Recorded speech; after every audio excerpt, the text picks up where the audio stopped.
Good afternoon.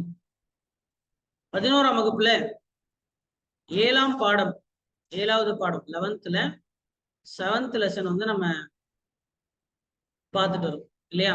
இதுல இயற்கை அம்சங்கள், இயற்கை வளங்கள், வன வளங்கள், கனிம வளங்கள், சரிங்களா? இதெல்லாம் பார்த்துட்டோம். உள்கட்டமைப்பு. உள்கட்டமைப்பு அப்படின்றது என்னென்ன அடிப்படையில வருது அப்படின்னு கேட்டீங்கன்னா, உள்கட்டமைப்பு ரெண்டா பிரியுது. ஒண்ணு சமூக உள்கட்டமைப்பு, இன்னொன்னு பொருளாதார உள்கட்டமைப்பு. சரியா? பொருளாதார உள்கட்டமைப்புகள், சமூக உள்கட்டமைப்பு. சமூக உள்கட்டமைப்புனா அதுல பொதுவா கல்வி வரும். எஜுகேஷன், கல்வி, சுகாதாரம் இது அடங்கும். சரியா? பொருளாதார உள்கட்டமைப்புகள்ல வந்து பாத்தீங்கன்னா போக்குவரத்து, தொலைத்தொடர்பு இதெல்லாம் வரும். போக்குவரத்து, தொலைத்தொடர்புகள் இதெல்லாம் என்னது பொருளாதாரத்துல வரும். சரியா? முதல்ல நம்ம வந்து போக்குவரத்து, தொலைத்தொடர்பு இதை பத்திலாம் நமக்கு வந்து இது ஜியோகிராஃபிலையும் கவர் ஆகுது. அதாவது என்ன இந்தியாவில் உள்ள துறைமுகங்கள் என்னென்ன இதெல்லாம் பாருங்க. இதை லிஸ்ட் நீங்க மேக் பண்ணலாம். சரியா? நான் உங்களுக்கு இது ஹோம்வொர்க் தரேன், நல்லா கவனிங்க. இந்தியாவில் உள்ள முக்கிய துறைமுகங்கள் சரியா? எத்தனை? 13. இது ஒண்ணு ஆல்ரெடி பண்ணிருப்பீங்க, கரெக்டா? சரி, அடுத்தது இன்டர்நேஷனல் ஏர்போர்ட், சர்வதேச விமான நிலையங்கள். இந்தியாவில் உள்ள இன்டர்நேஷனல் ஏர்போர்ட்ஸ், சர்வதேச விமான நிலையங்கள் இந்தியாவுடையது. அடுத்தது இந்தியாவுடைய தேசிய நெடுஞ்சாலைகள், நேஷனல் ஹைவேஸ்.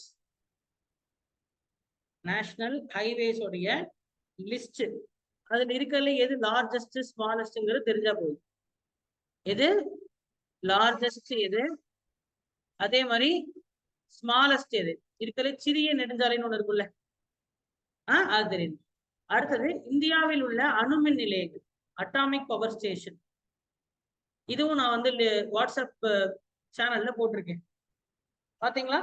இந்தியாவில் உள்ள அணுமின் நிலையங்கள், அட்டாமிக் பவர் ஸ்டேஷன். சரியா? Atomic power station. அடுத்து வந்து பாத்தீங்கன்னா தேசிய நீர்வழிச்சாலை, நேஷனல் வாட்டர்வேஸ். எப்படி தேசிய நெடுஞ்சாலை இருக்குதோ அதே மாதிரி நீர்வழிச்சாலை, நேஷனல் வாட்டர்வேஸ். சரியா? இதுல மொத்தம் இருக்கக்கூடியது நேஷனல் வாட்டர்வே 1 NW, NHன்னு வருமா? தேசிய நெடுஞ்சாலைக்கு NHன்னு சொல்லுவோம். அதே மாதிரி வாட்டர் நீர்வழிச்சாலைக்கு NWன்னு சொல்லுவோம். NW1, NW2, NW3 அப்படின்னு வரும். சரியா? அதை பத்தி நமக்கு லிஸ்ட் வேணும். இது எல்லாமே போக்குவரத்துகள் அடியில வருது. இதுல வருது போக்குவரத்துகள். சரியா? அடுத்தது வந்து பாத்தீங்கன்னா major railway zone, major railway zone. சரியா? ஒரு ஜோன் அப்படின்னு சொல்லுவோம், ஒரு மண்டலம். சரியா? ஒரு ஒரு இந்தியாவில வந்து எத்தனை ரயில்வே மண்டலங்கள் இருக்கு, அதோடைய தலைநகரம், ஹெட் குவார்டர்ஸ், தலைநகரம் ரொம்ப ரொம்ப ரொம்ப முக்கியம். இது வந்து எஸ்எஸ்சி விட ஆர்ஆர்பியோட பேசிக் கொஸ்டின் இதுதான், மேஜர் ரயில்வே ஜோன். சரியா? மேஜர் ரயில்வே ஜோன் இது இந்த உங்களுக்கு தெரியும் இல்லையா? இப்ப இந்த தென் மண்டலத்துக்கு வந்து சென்னை தான் ஹெட் குவார்டர்ஸ். அது மாதிரி மேற்கு மண்டலம் என்ன, வடமேற்கு மண்டலம் அப்படின்னு சொல்லி எத்தனை ஜோன்ஸ், ரயில்வே ஜோன்ஸ், சரியா, அப்படின்றது இருக்கு. அது ஒவ்வொன்றுக்கும் ஹெட் குவார்டர்ஸ்க்கு ஒரு பெரிய லிஸ்ட் இருக்கு. சரியா? அந்த லிஸ்ட் வந்து என்ன பண்ணணும், கம்பல்சரி எல்லாரும் படிச்சிருக்கணும். இதுவும் படிச்சிருக்கணும். இது எல்லாமே உங்களுக்கு நேஷனல் ஹைவேஸ். சரியா? லார்ஜஸ்ட் எது, ஸ்மாலஸ்ட் எது மனப்பாடம் பண்ணா போதும். சரியா? இங்க ஏன்னா எல்லா என்ஹெச்சும் நம்ம உட்காந்து படிச்சுட்டு இருக்கு, அது பாசிபிள் இல்லை, அது கேள்வி இப்ப கேட்கறதும் இல்லை. அதனால நேஷனல் ஹைவேஸ் வந்து என்னென்ன இருக்குன்னு ஒரு கிளான்ஸ் பார்த்துட்டு இதுல எது பெருசு எது சின்னதுங்கிறத மனப்பாடம் பண்ணுங்க. எது பெருசு எது சின்னதுங்க மனப்பாடம் பண்ணுங்க. எல்லா விமான நிலையங்களும் வேண்டாம். நல்லா கவனிங்க நந்திகா, நான் ஒன்று சொல்லிட்டு நீங்க ஒரு டேட் எடுத்துட கூடாது, அதுதான் சொல்லிட்டு இருக்கேன். சர்வதேச விமான நிலையங்கள் தான் நமக்கு தேவை, டொமஸ்டிக் ஏர்போர்ட்ஸ் வேண்டாம். இப்ப சேலத்துல இருக்கக்கூடிய ஏர்போர்ட் டொமஸ்டிக் ஏர்போர்ட், தூத்துக்குடியில் இருக்கக்கூடிய விமான நிலையம் டொமஸ்டிக். நமக்கு தேவை சர்வதேச விமான நிலையங்கள் தான் நமக்கு. அதே மாதிரி முக்கிய துறைமுகங்கள் 13 துறைமுகங்கள் நீங்க ஆல்ரெடி ஒண்ணு பார்த்துட்டீங்க. அதே போல இதையும் பார்த்துட்டீங்கன்னா என்ன முடிஞ்சு, போக்குவரத்துங்கிற டாபிக்கே முடிஞ்சிச்சு. இவ்வளவுதான் போக்குவரத்து, இவ்வளவுதான் போக்குவரத்து. சரியா? சோ இங்க பாருங்க, மொத்த சாலைகள் இந்தியாவுல 30 லட்சம் கிலோமீட்டருக்கு இந்தியாவில் சாலைகள் உள்ளன சொல்லி கூறியிருக்கிறாங்க. எத்தனை லட்சம் கிலோமீட்டர்? 30 லட்சம் கிலோமீட்டருக்கு ரோடு இருக்கான்.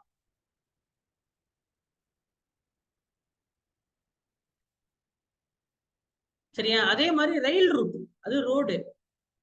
சரியா? தண்டவாளத்துடைய நீளம், இந்தியாவில் உள்ள தண்டவாளங்கள் வந்து 63,000 கிலோமீட்டருக்கு தண்டவாளங்கள் இருக்கின்றன. எத்தனை கிலோமீட்டர்? 63,000 கிலோமீட்டர்களுக்கு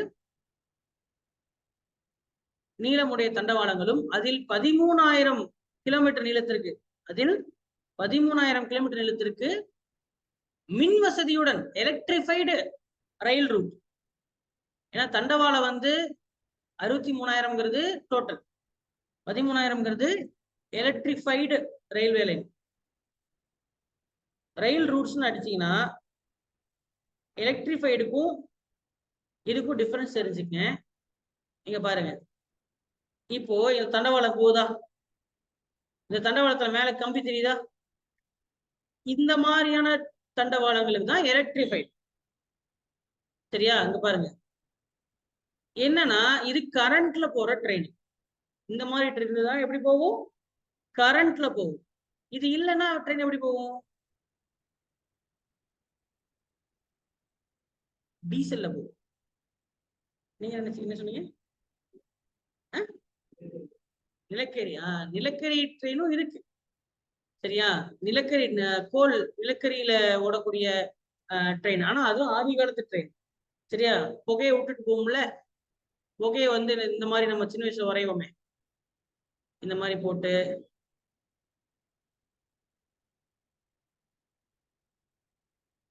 சரியா? இது வந்து ஸ்டீம் இன்ஜின். இதுக்கு பேர் என்ன? Steam engine. சரியா? இப்ப எப்படின்னா நம்ம இது பாய்லர் போல செயல்படும். நம்ம டீ கடையில இருக்குல்ல பாய்லர், அந்த மாதிரி பாய்லர் மாதிரி என்ன ஆகும்? இது செயல்படும். இதுக்கப்புறம் பொட்டிகளை கட்டி விட்டுருப்பாங்க பின்னாடி. இது வந்து இதெல்லாம் இது ஆதி காலம் முடிஞ்சு போச்சு. இப்ப இருக்கக்கூடிய ட்ரெயின் வந்து ஒண்ணு எலக்ட்ரிக்கு, அப்படி இல்லைன்னா டீசல். ரெண்டு தான். டீசல் ட்ரெயின், எலக்ட்ரிக் ட்ரெயின் ரெண்டு தான் இருக்கு. சரியா? அப்போ பேலன்ஸ் இருக்குது. அப்ப டீசல் ட்ரெயினுக்கு மேல கரண்ட் கம்பம் இருக்காது. கரண்ட் கம்பம் இருக்கிற இடத்துலதான் நீங்க என்ன ட்ரெயின் ஓட்ட முடியும்? எலக்ட்ரிக் ட்ரெயின் ஓட்ட முடியும். சரிங்களா?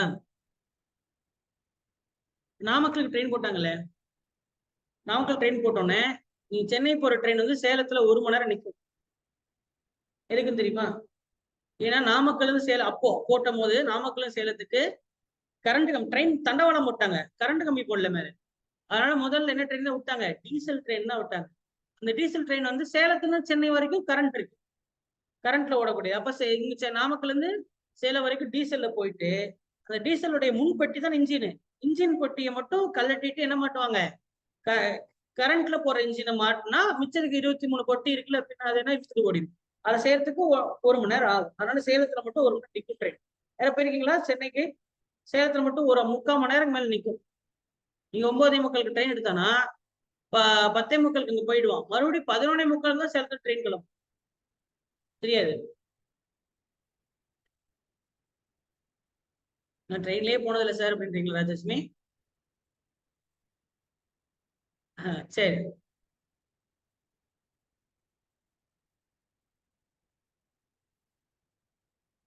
Okay. Indian railway provide wifi facility first in India in Bangalore railway. Railway நிலையங்கள்ல வைஃபை ஃப்ரீ ரயில் நெட்டும்பாங்க. சரியா? Wifi free. அது முதல்ல கொண்டு வந்தீங்க பெங்களூர் ரயில்வே ஸ்டேஷன் தான். ரயில்வே ஸ்டேஷன்ல இருக்கும்போது நீங்க ஃப்ரீயா நெட் யூஸ் பண்ணிக்கலாம். ஃப்ரீ வைஃபை, அன்லிமிட்டடா இருக்கும்.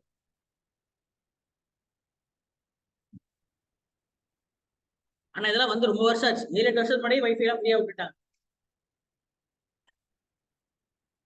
சரியா? நான் படிச்ச காலத்துல நெட் ஏதாவது யூஸ் பண்ணணும்னா இதுக்கு ரயில்வே ஸ்டேஷன் போயிடும். ரயில்வே ஸ்டேஷன்ல ஃப்ரீயா என்ன பண்ணிக்கலாம்? ஆமா, அப்போ இந்த ஜியோ எல்லாம் வராத காலகட்டங்கள்ல சொல்றேன். சரி, அன்லிமிட்டட் நெட். ஏதோ படம் கேட்டு டவுன்லோட் பண்ணணும்னா அங்க ஓடிடலாம். அங்க போயிட்டு படம் டவுன்லோட் பண்ணிட்டு வீட்டுக்கு வந்துடலாம். அதுல வந்துலாம் ரொம்ப அதர பழசு இதெல்லாம். ஓகேவா? சரி. துறைமுகங்களை கட்டுப்படுத்துறதுக்கு வந்து யாருடைய பொறுப்புல இருக்கு?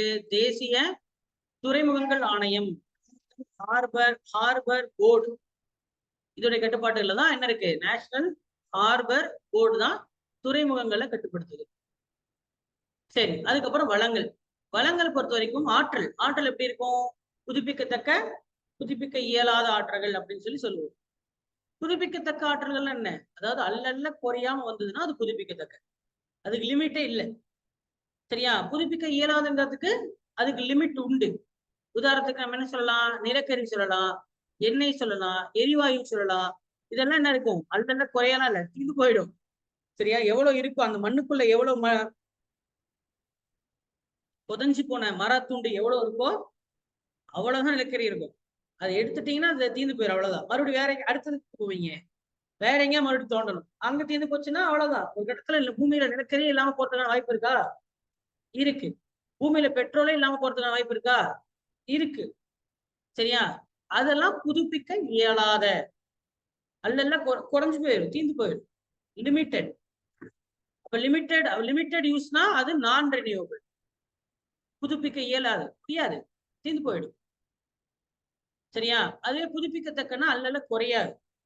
சரியா? அல்லல்ல குறையாம இருக்கும். உதாரணத்துக்கு இப்ப சூரியன் இல்லாம போயிடுமா? போயிடும். சரியா? ஆனா இன்னும் பல லட்சம் வருஷம் ஆகும். பல லட்சம் வருஷம், பல லட்சம் கோடி ஆண்டுகளுக்கு அப்புறம் சூரியன் அழிஞ்சு போயிடும். அப்படி அழிஞ்சுன்னா பூமி அழிஞ்சு போயிடும். சரியா? நான் என்ன சொல்ல புரியுதா? எல்லாருக்கும் ஒரு, அதாவது எல்லாத்துக்கும் ஒரு டைம் லிமிட் இருக்கு. சரியா? சூரியன் உருவாகி இவ்வளவு வருஷம் தான் ஆகுது.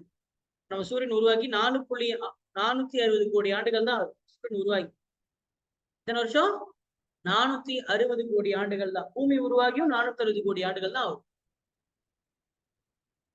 இன்னும் எத்தனை வருஷம் இருக்கும் அப்படின்னா இன்னும் ஒரு 460 கோடி வருஷம் இருக்கும்னு வச்சுக்கோங்க. அதுக்கப்புறம் என்ன ஆயிரும்? சூரியன், நம்ம இந்த குடும்பம் எல்லாமே, Mercury, Venus, Earth, Mars, Jupiter எல்லாமே என்ன ஆயிரும்? அழிஞ்சு போயிடும். சரியா? அப்ப அப்படி பார்த்தா அதுவுமே புதுப்பிக்க முடியாததுதான். அதுவும் தீர்ந்துதான் போகுது. இருந்தாலும் இது நம்ம அந்த அளவுக்கு பார்க்க வேண்டாம். மனித குலம் இருக்கிற வரைக்கும் என்னது 460 கோடி ஆண்டு எங்க போக. இன்னும் நம்ம 460 கோடி ஆண்டுகள் நம்ம பூமியிலே இருக்க மாட்டோம். பழைய 460 வருஷம் கழிச்சு பூமியில இருக்க மாட்டோம். நம்ம கோடிக்கு எங்க போறோம் நம்ம? சரியா? 424. இன்னொரு 400 வருஷம் வச்சுக்கேன். 2424 நம்ம எங்க இருக்க மாட்டோம்? பூமியிலே இருக்க மாட்டோம். சரியா? அப்புறம் அது இருந்தா என்ன, இல்லாட்டி என்ன?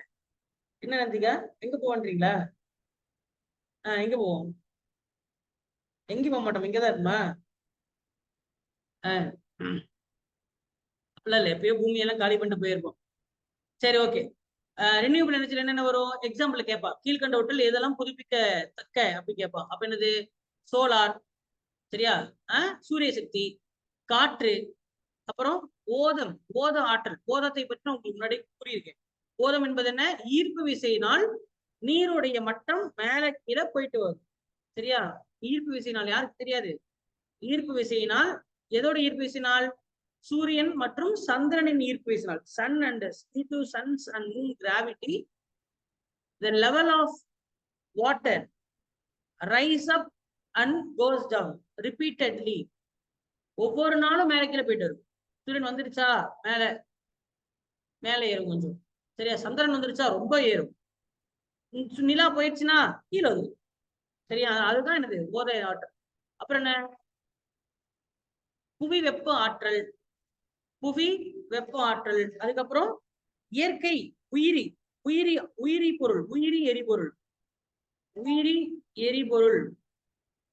சரியா? இப்ப இந்த மாட்டு சாணத்துல தான் எடுக்கிறாங்கல்ல, மாட்டு சாணத்துல இருந்து அதெல்லாம் பாத்தீங்கன்னா உங்களுக்கு பயோமாஸ். சரியா? புவி வெப்ப ஆற்றல் அப்படின்னா பூமிக்கு உள்ள ஆழமா புகை சூடா தானே இருக்கு. சரியா? அந்த சூடான இடத்துல நம்ம தண்ணிக்கினே போட்டு விட்டோம்னு வச்சுக்கோங்க.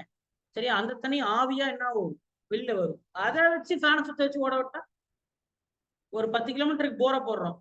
கூட நான் ஒரு 5 கிலோமீட்டருக்கு போர் கூட வச்சுக்கேன்.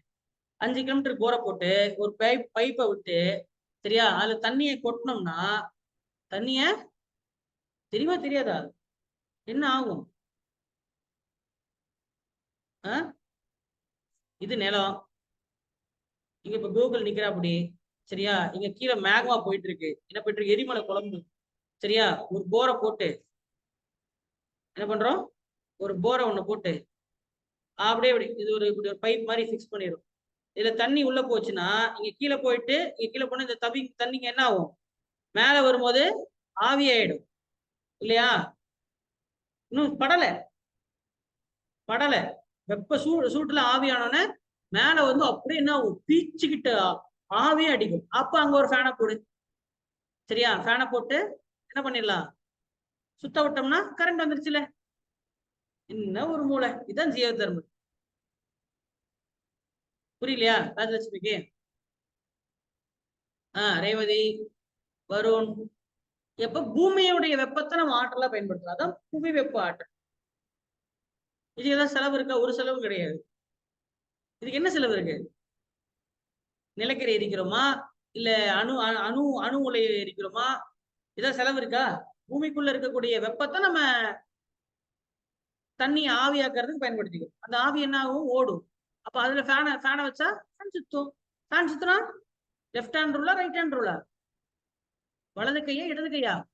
வலது கையின் விதிப்படி கரண்ட் உருவாகும். முடிஞ்சிருச்சு. சரியா? இதெல்லாம் தான் எனது புதுப்பிக்கத்தக்க ஆற்றல். சரி, சமூக கட்டமைப்பு பாருங்க. கல்வி. கல்வி வந்து பாத்தீங்கன்னா உங்களுக்கு மனித வளத்துறை அப்படின்னு இருக்கு. ஆக்சுவலா தப்பு. இப்ப என்ன பண்ணிட்டாங்கன்னா கல்விக்குன்னு தனியா ஒரு அமைச்சகம் உருவாக்கி இருக்காங்க. உங்களுக்கு தெரியுமா தெரியாதா? நீங்க லிஸ்ட் ஒன்று ரெடி பண்ணிருக்கீங்களா இல்லையா? இருக்கா இல்லையா? கல்விக்குன்னு அமைச்சகம் இருக்கா இல்லையா? எழுதுனீங்களா இல்லையா? யாரு அமைச்சர்? தர்மேந்திர பிரதான். அஜித், காலையில் நீங்க தானே பதில் சொன்னீங்க. முன்னாடி மனிதவளத்துறை அமைச்சகமே கல்விக்கான வேலைகளை பார்த்து கொண்டு வந்தது. சரியா? ஆனா இப்போ மனித வளம்ங்கிறது வேற, கல்வின்றது வேறுன்னு சொல்லி தனியா பிரிச்சுட்டாங்க. அதனால மனித வளத்துறை அமைச்சகமும் இருக்கும், கல்விக்கு சிலைய தனியா அமைச்சகமும் உருவாயிருச்சு. அதனால இந்த பேராகிராஃப் தப்பு. சரியா? பேராகிராஃப் என்ன சொல்லுது? மனித வளம் தான் கல்வியுடைய கொள்கைகளை கவனிக்குதுன்னு சொல்லுது. தப்பா இல்லையா? என்ன புரிஞ்சுது நான் இப்ப சொல்றது? புரியுதா இல்லையா? கல்விக்குன்னு தனியா அமைச்சகம் வந்துருச்சு. இந்த புக்ல தப்பா இருக்கு. தப்பா இல்ல, அந்த புக்கு சொல்லும் பொழுது கரெக்டு தான். இப்ப மாறிடுச்சு.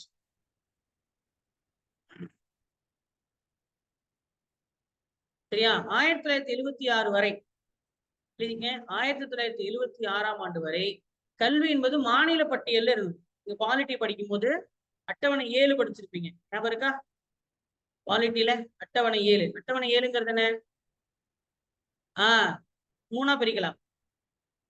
மத்திய பட்டியல், மாநில பட்டியல், பொது பட்டியல்.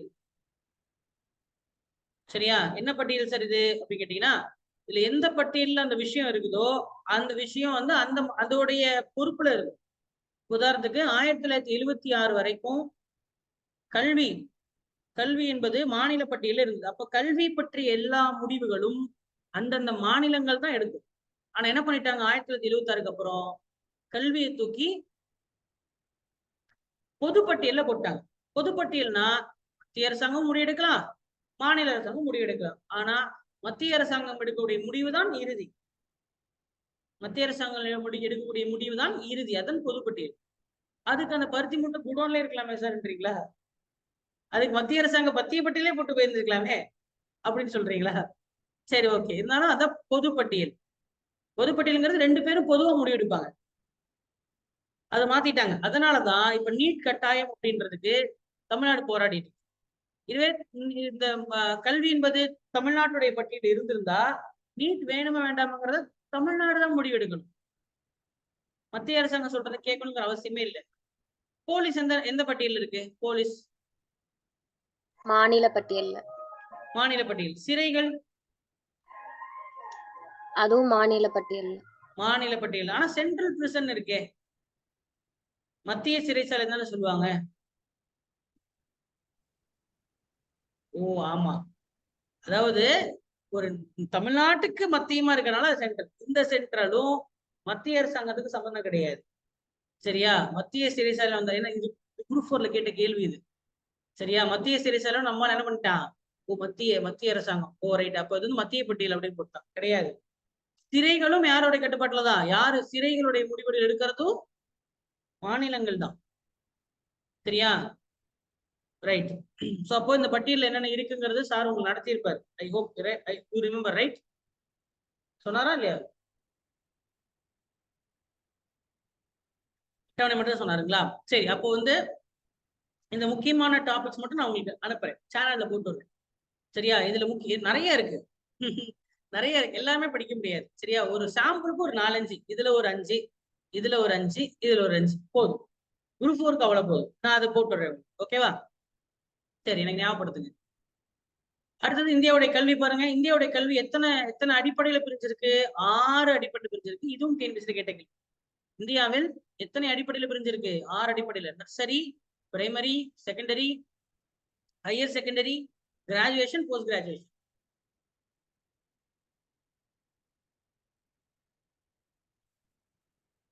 LKG, UKG, pre KG, LKG, UKG nursery, first ஸ்டாண்டர்ட்ல இருந்து 5th வரைக்கும் primary, 6th to 10th secondary, 11th 12th higher secondary, UG, BSc, BE, bachelor வரதெல்லாம் கிராஜுவேஷன், பட்டதாரி. அடுத்தது இளநிலை, பிஜின்றது போஸ்ட் கிராஜுவேட், முதுகலை. அவ்வளவுதானே? இதுல எத்தனை லெவல் இருக்கு? 6 தானே இருக்கு. இப்போ 6 நிலைகளாக கல்வி பிரிஞ்சிருக்கு.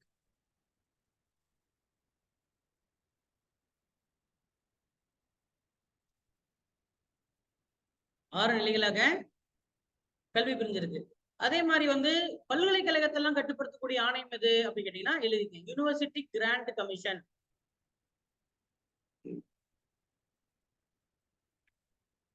பல்கலைக்கழகங்களை கட்டுப்படுத்தக்கூடிய அமைப்புக்கு பேரு யூஜிசி. அதான் சொல்லுவாங்க, இந்த சார் இந்த காலேஜ் வந்து யூஜிசி அப்ரூவ்டா அப்படின்லாம் கேட்பாங்க. ஸோ கல்லூரிகளையும் பல்கலைக்கழகங்களையும் என்ன பண்ணும்? இப்போ நீங்க இப்போ உதாரணத்துக்கு இப்போ ஒரு கல்லூரி காலேஜ் இருக்குன்னு வச்சுங்களேன். இந்த காலேஜ் எந்த யூனிவர்சிட்டிக்குள்ள வரும்னு சொல்லுவாங்க? எந்த இப்போ ஏதோ ஒரு இன்ஜினியரிங் காலேஜ் இருக்குன்னா இது அண்ணா யூனிவர்சிட்டிக்குள்ள வருதா அப்படி கேட்பாங்க. கேட்பாங்களா? அப்ப காலேஜ் யாருடைய கட்டுப்பாட்டுல இருக்கு? யூனிவர்சிட்டியோட கட்டுப்பாட்டுல இருக்கு. யூனிவர்சிட்டி யாரோட கட்டுப்பாட்டுல தான் இருக்கு? யூஜிசியோட கட்டுப்பாட்டுல தான் இருக்கு. யூஜிசி தானே பெரிய தலை. அப்ப இந்த கல்லூரி, அதாவது இளநிலை, முதுகலை பட்டதாரி எல்லாத்தையுமே டிகிரி கட்டுப்படுத்துறது யாருதான்? யூஜிசி தான். சரியா? சோ ஒவ்வொரு பட்ஜெட்லயும் ஒவ்வொரு வருஷம் பட்ஜெட் போடுவாங்களா? அதுல எவ்வளவு எவ்வளவு அமௌண்ட் ஒதுக்குறாங்க கல்விக்கு இந்தியா அப்படின்னு கேட்டீங்கன்னா வெறும் 3% தான். வெறும் 3% தான் ஒதுக்குறாங்க கல்விக்குன்னு சொல்லிட்டு. கம்மியா அதிகமா?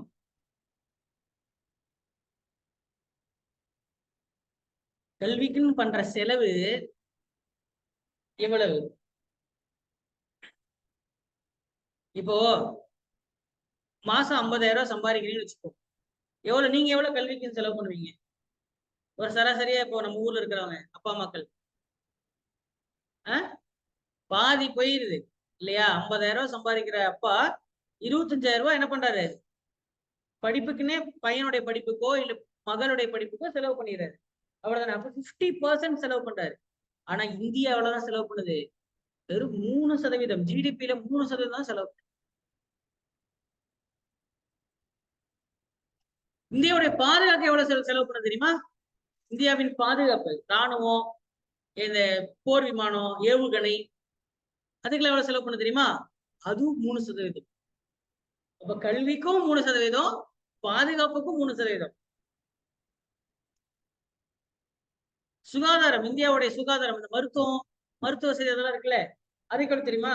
அது அதை விட கம்மி, 3%, பிலோ 3%. அப்புறம் எப்படி இந்தியா வந்து டெவலப் ஆகும்? நான் சொல்றது விளங்குதா? தெரிஞ்சுங்க. சரி, சுகாதாரம். சுகாதாரம் எந்த அமைச்சருக்கு கீழே வருது?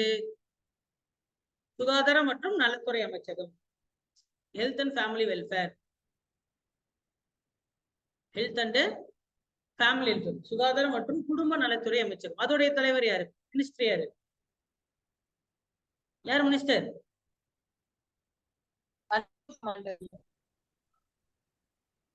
யாரு? மன்சூர் மால்டவியா.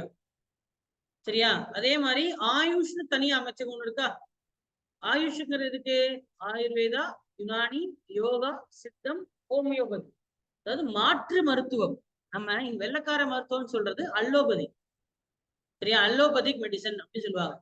வெள்ளக்காரனோட இப்ப மாத்திரை சாப்பிடணும்ல, தலைவலிக்கு மாத்திரை, ஹாஸ்பிட்டல் போறோம் இல்லையா, நீங்க எந்த ஹாஸ்பிட்டல் போனாலுமே அது என்ன மெடிசன்? அது அலோபதிக் மெடிசன். சரியா? அப்ப நான் அலோபதி தான் என்னது, நான் நம்ம வெள்ளக்காரனுடைய மெடிசன் இல்லாம வேற மெடிசன் தான் ட்ரெடிஷனல் மெடிசன், பாரம்பரிய மருத்துவங்கள். சரியா? அல்லது தமிழ்ல மாற்று மருத்துவங்கள்னு சொல்லலாம். அதுதான் என்னது, ஆயுஷ். அதான் ஆயுஷ்.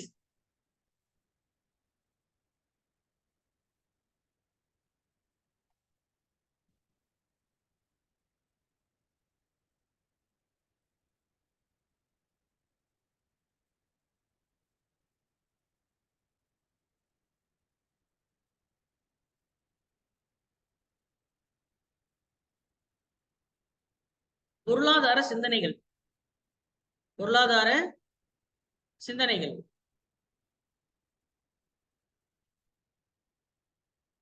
சரியா? திருவள்ளுவர் எந்தெந்த குறள்களில், சரியா, எந்தெந்த குறள்களில் பொருளாதாரத்தை பத்தி பேசியிருக்கிறாரு அப்படின்றது கொடுத்திருக்காங்க.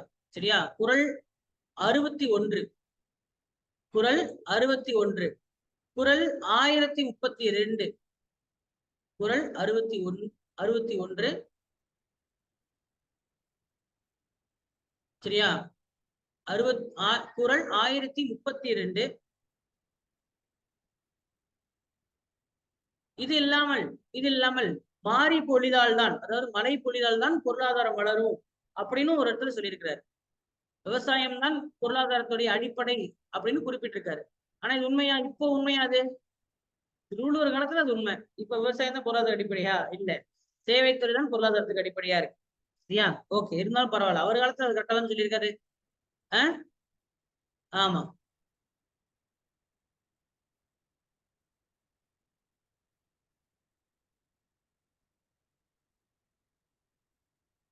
அப்ப என்னது, உழுதுண்டு வாழ்வாரை வாழ்வர், மற்றவர் தொழுதுண்டு பின் செல்பவர் அப்படி சொல்றாங்களா?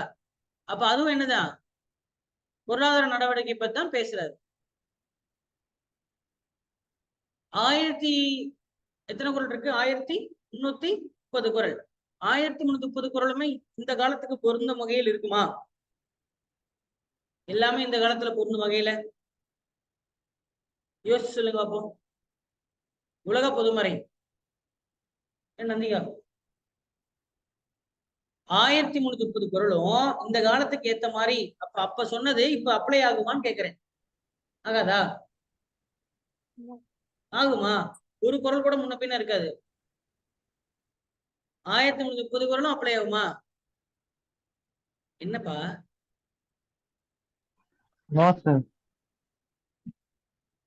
முக்காலத்துக்கும் எக்காலத்துக்கும் பொருந்தும் நூல் திருக்குறள். அது சும்மா சொல்றது. சரியா? இப்பதான் நான் சொன்னேன், உழுதுண்டு வாழ்வாரை வாழ்வர், மற்றவர் தொழுதுண்டு பின் செல்வர் இருக்கும் இல்லையா? உழுதுண்டு வாழ்பவர்களே இப்ப என்ன பண்றாங்க, அந்த உழுதல் வேலையை விட்டு விட்டு வேற தொழிலை தேடி போயிட்டு இருக்காங்க. இப்ப இந்த காலத்துக்கு மாறிடுச்சா இல்லையா? அப்ப அந்த குரல் பொருத்தமற்றதாயிடுச்சா இல்லையா? சொல்லுங்க, பரவாயில்ல, சொல்லுங்க. திரும்ப எங்க போறீங்க? ஒரு விவசாயத்துக்கா? சாப்பாடு வேணும்னா இது என்னப்பா இது, சாப்பாடுக்கு விவசாயம் முக்கியம் தான் தேவை. ஆனா விவசாயி முக்கியமா அப்படின்றத இங்க கேள்வி. புரியல, கன்ஃபியூஸ் ஆகுது. ரெண்டும் ஒண்ணுதானே சார்ன்றீங்களா? சாப்பிடணும்னா விவசாயம் தான். சரியா? நம்ம சாதத்துல கை வைக்கணும்னா அங்க அவன் எங்க வைக்கணும், சேத்துல கை வைக்கணும் அப்படின்னு சொல்லுவாங்கல்ல, அதெல்லாம் அந்த காலம். சரியா? இப்போலாம் வேற ஃபார்மிங் வந்துருச்சு, வேற டெக்னிக்கல் ஃபார்மிங் நிறைய வந்துருச்சு. இப்போ இந்த அக்ரிகல்ச்சர் வெரி ப்ரொடக்டிவான ஒரு விஷயம். ஆனா ஃபார்மர்ஸ் இருப்பாங்களாங்கிறது தான் இங்க கேள்வி. நான் இப்போ காலைல தான் சொன்னேன், மேஸ்திரி சித்தலுக்கே வேலை இல்லாம போகுதுன்னு சொன்னேனா? இப்ப வீடு கட்டுறியா, வீடுன்றது தேவை, வீடுங்கிறது அத்தியாவசியம், நீடு, அது வாண்ட் இல்ல. வீடுன்றது என்ன, நமக்கு தலைக்கு மேல் கூரை என்பது ஒரு அத்தியாவசியம். இது நோ லாங்கர் மேஸ்திரி சித்தல் is going to build your home, a printer is going to build your home. சரியா? அதே மாதிரி அக்ரிகல்ச்சர் அப்படின்றது it can be mechanised agriculture வந்துருச்சு. சரியா? அதுக்கப்புறம் ஹைட்ரோபோனிக்ஸ் வந்துருச்சு. தண்ணி ரொம்ப கம்மி தண்ணியில என்ன பண்ணலாம், நீங்க வந்து விவசாயம் பண்ணலாம். அண்ட் மோர் ஓவர் இப்ப எம்என்சிஸ் அக்ரிகல்ச்சர்ல இறங்குறாங்க. Vertical farming. வெர்டிக்கல் ஃபார்மிங்னா நிலமே வேண்டாம், நிலமே இல்லாம விவசாயம் பண்ண முடியுமா? இது பாருங்க, இது ஆளே இல்லாம விவசாயம் பண்ணலாம். ஃபர்ஸ்ட் விவசாயம் பண்றதுக்கு யார் தேவையில்லை? ஆளே தேவையில்லை. ரெண்டாவது விவசாயம் பண்றதுக்கு தண்ணியே தேவையில்லை, அது ஹைட்ரோபோனிக். மூணாவது விவசாயம் பண்றதுக்கு நிலமே தேவையில்லை. அப்ப விவசாயம் முக்கியம் இல்லையா? விவசாயம் முக்கியம், சாப்பிட்டுதான் ஆகணும். இப்ப கேள்வி என்னது, விவசாயி முக்கியமா? அப்புறம் முக்கியம் இல்லை. இன்னும் பாருங்க, மெக்கானிஸ்ட் விவசாயம் தேவையில்லையே. நாத்து நடுறதுக்கு 20 பேர் வேணும்னு சொன்னாங்கல்ல, நாத்து நடுறதுக்கு மிஷின் வந்துருச்சுப்பா. அப்ப நாத்து நடுறவங்களுக்கு வேலை போச்சா? ஆமாவா இல்லையா? இப்ப நாத்து நட்டுட்டு தான் சார் இருக்காங்கன்னு சொல்லுவீங்க. ஏன்னா உங்களுக்கு மிஷின் வாங்கல காசு இல்லை. ஏன்னா நீங்க வெறும் ஜஸ்ட் 2 ஏக்கர் தான் யூஸ் 2 ஏக்கரோ இல்ல 2, ஏன்னா முன்னாடி பார்த்தோம், இங்க இந்தியாவில் உள்ளவர்கள்லாம் குறு விவசாயிகள், 2 ஏக்கருக்கு கம்மியா இருக்கக்கூடிய விவசாயிகள். அதனால அவங்களால மிஷின் வாங்க முடியாது, வாடகைக்கு தான் எடுப்பாங்க, வாடகைக்கு எடுத்து ஓட்டுவாங்க. ஆனா எப்பல ஒன்ஸ் விவசாயிகள்லாம் போயிட்டாங்கன்னு வச்சுக்கோங்க, விவசாயிகள் அந்த தொழிலை விட்டுட்டு போயிட்டாங்கன்னா அந்த நிலத்தெல்லாம் யார் எடுத்துப்பா? முதலாளி எடுத்துப்பா. முதலாளி எடுத்து அவன் 100 ஏக்கர் 50 ஏக்கர்னு என்ன பண்ணிருப்பான், அந்த இடத்த பிடிச்சி, புரியுதா? யார் வருவா? பிக் ஃபார்மர்ஸ் வருவாங்க, பெரும் விவசாயிகள், லார்ஜ் ஃபார்மர்ஸ் வருவாங்க. அவன் வந்து நினைப்பான் அமெரிக்காவில் இருப்பது போல, சரியா? அமெரிக்காவுல சைனாலாம் பிக் ஃபார்மர்ஸ் தான் இருக்கிறாங்க. அவங்க வந்து அவன் மெக்கனைஸ்ட் அக்ரிகல்ச்சர் பண்ணுவான், சரியா? கம்மி தண்ணி பிரச்சனையா, தண்ணி பற்றாக்குறையா, பாலைவனத்துல விவசாயம் பண்றாங்க தெரியுமா? பாலைவனத்துல விவசாயம் பண்றாங்க, அங்க தண்ணியே இருக்காது, எப்படி பண்ணுவான்? பண்ணுவான் ஹைட்ரோபோனிக்ஸ் மெத்தடு. சரி, பாலைவனத்துல ஏன் விடுங்க, அங்க கூட அது ஒண்ணும் ஆச்சரியப்படுறதுக்கு ஒண்ணு இல்லை, சரியா? விண்வெளியிலே விவசாயம் பண்ணலாம் தெரியுமா? விண்வெளியிலே விவசாயம் பண்ணலாம், அதுக்கு ஹைட்ரோபோனிக்ஸ் வேணும். ஹைட்ரோபோனிக்ஸ் மெத்தட் வச்சு நீங்க விண்வெளியிலே விவசாயம் பண்ணலாம். இப்ப இங்கிருந்து விண்வெளிக்கு போறாங்கல்ல, அங்க இருக்கவங்க எப்படி சாப்பிடுவாங்க? இங்கிருந்து சாப்பாடு எடுத்துட்டு போவாங்க நினைச்சிட்டு இருக்கீங்களா? உருளைக்கிழங்கு, லேஸ் சிப்ஸ், புளிசாதம் கட்டிக்கிட்டு, புளிசாதம் தீர்ற வரைக்கும் வானது விண்வெளியில இருப்பாங்க, அப்படிதானே? விண்வெளியில இப்ப மனுஷங்க இருக்காங்க, தெரியுமா தெரியாதா? இருக்காங்க, வருஷ கணக்குல இருக்காங்க.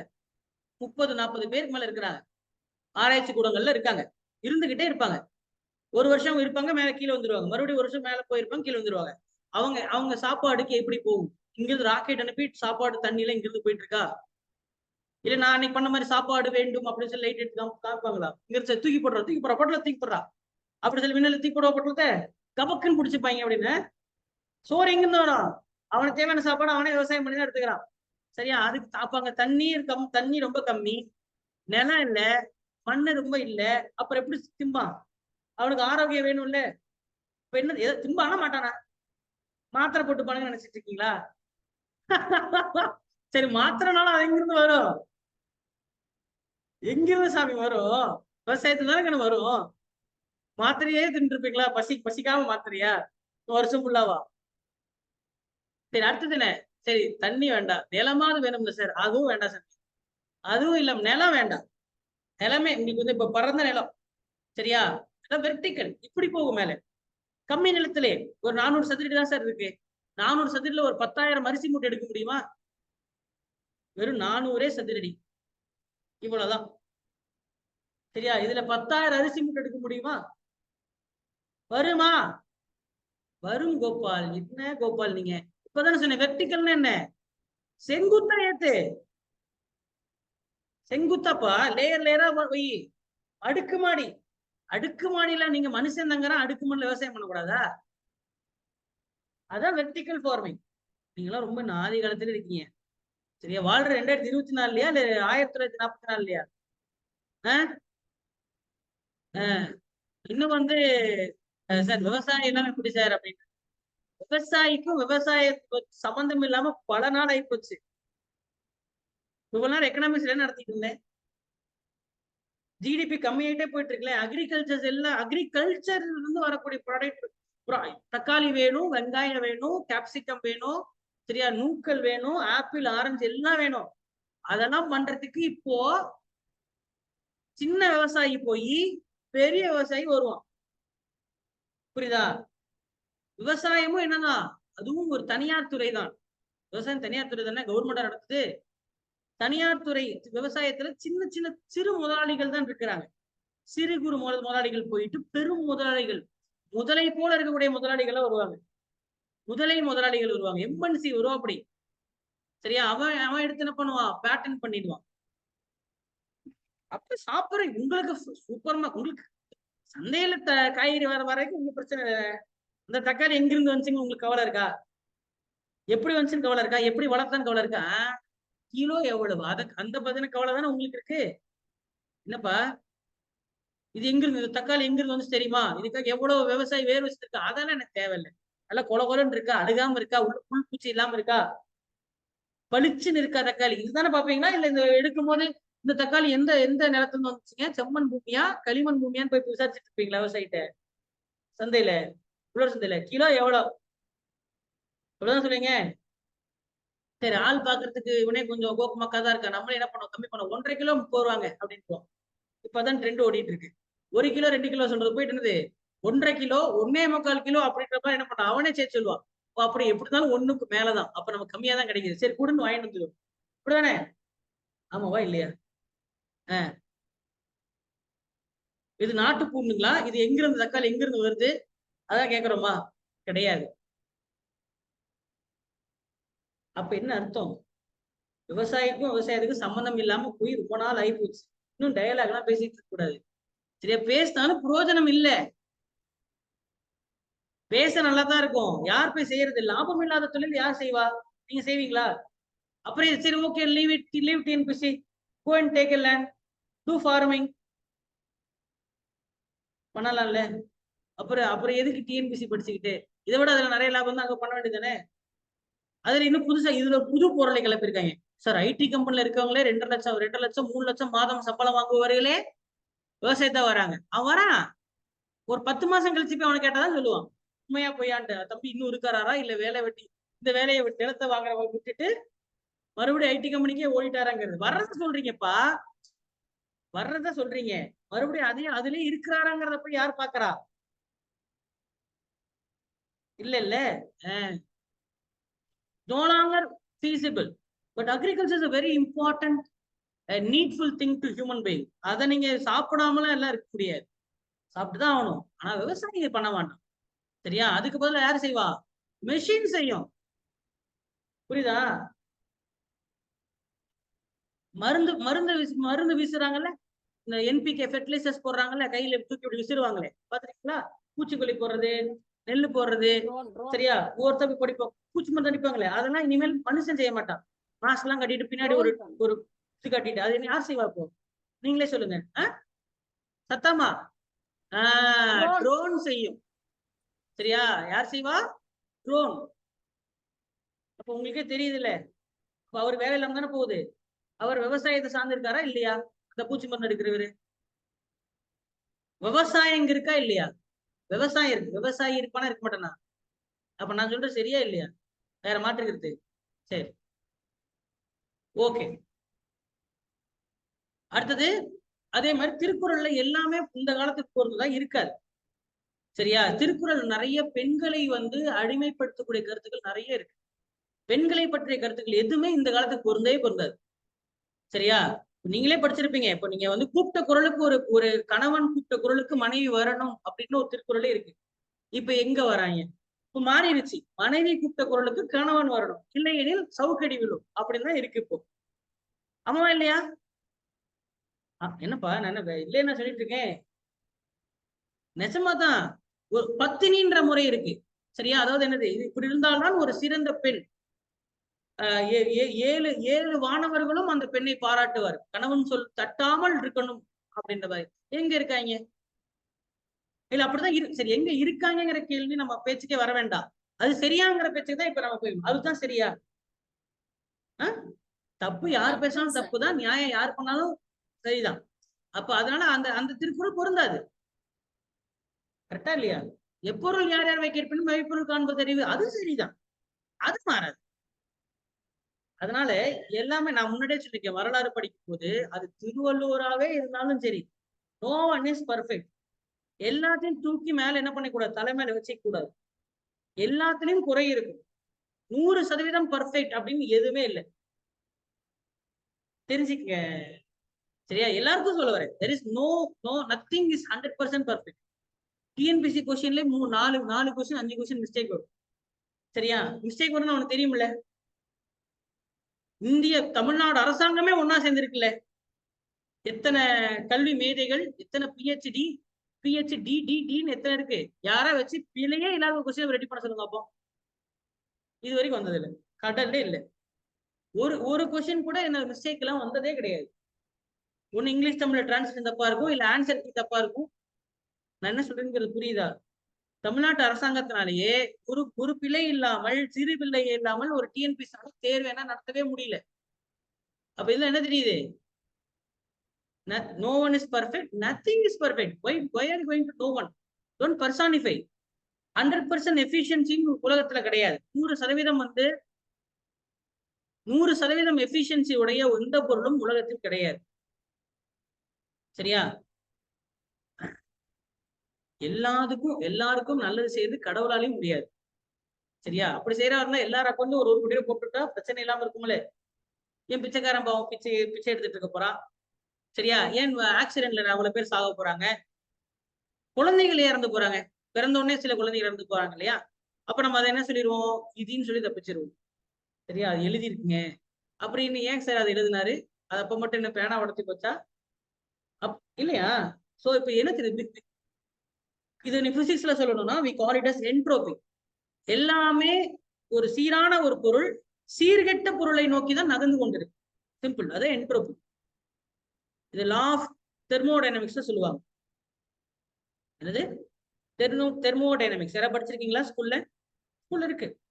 என்ட்ரோபி, ஒரு சீரான பொருள் எப்பயுமே சீர்கெட்ட பொருளை நோக்கி தான் நகரும். ஒரு எல்லாம் சீரா இருக்கா, ஆட்டோமேட்டிக்கா அது சீர்கெட்டு போயிடும்.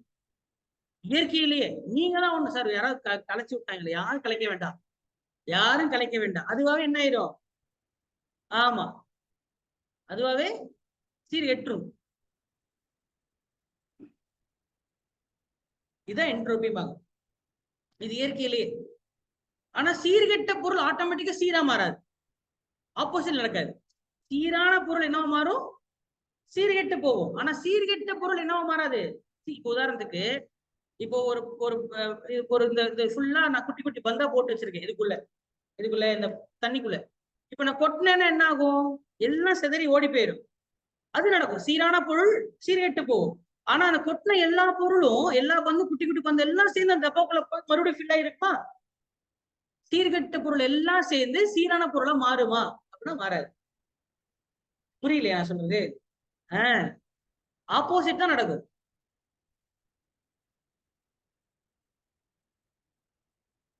Right, okay. இருந்தாலும் திருவள்ளுவர் வந்து ஒரு இப்போ இந்த காலத்துக்கு வந்து ஒரு 60-65% பொருந்தும் வகையில இன்னும் திருக்குறள் வச்சிருக்கிறாரு.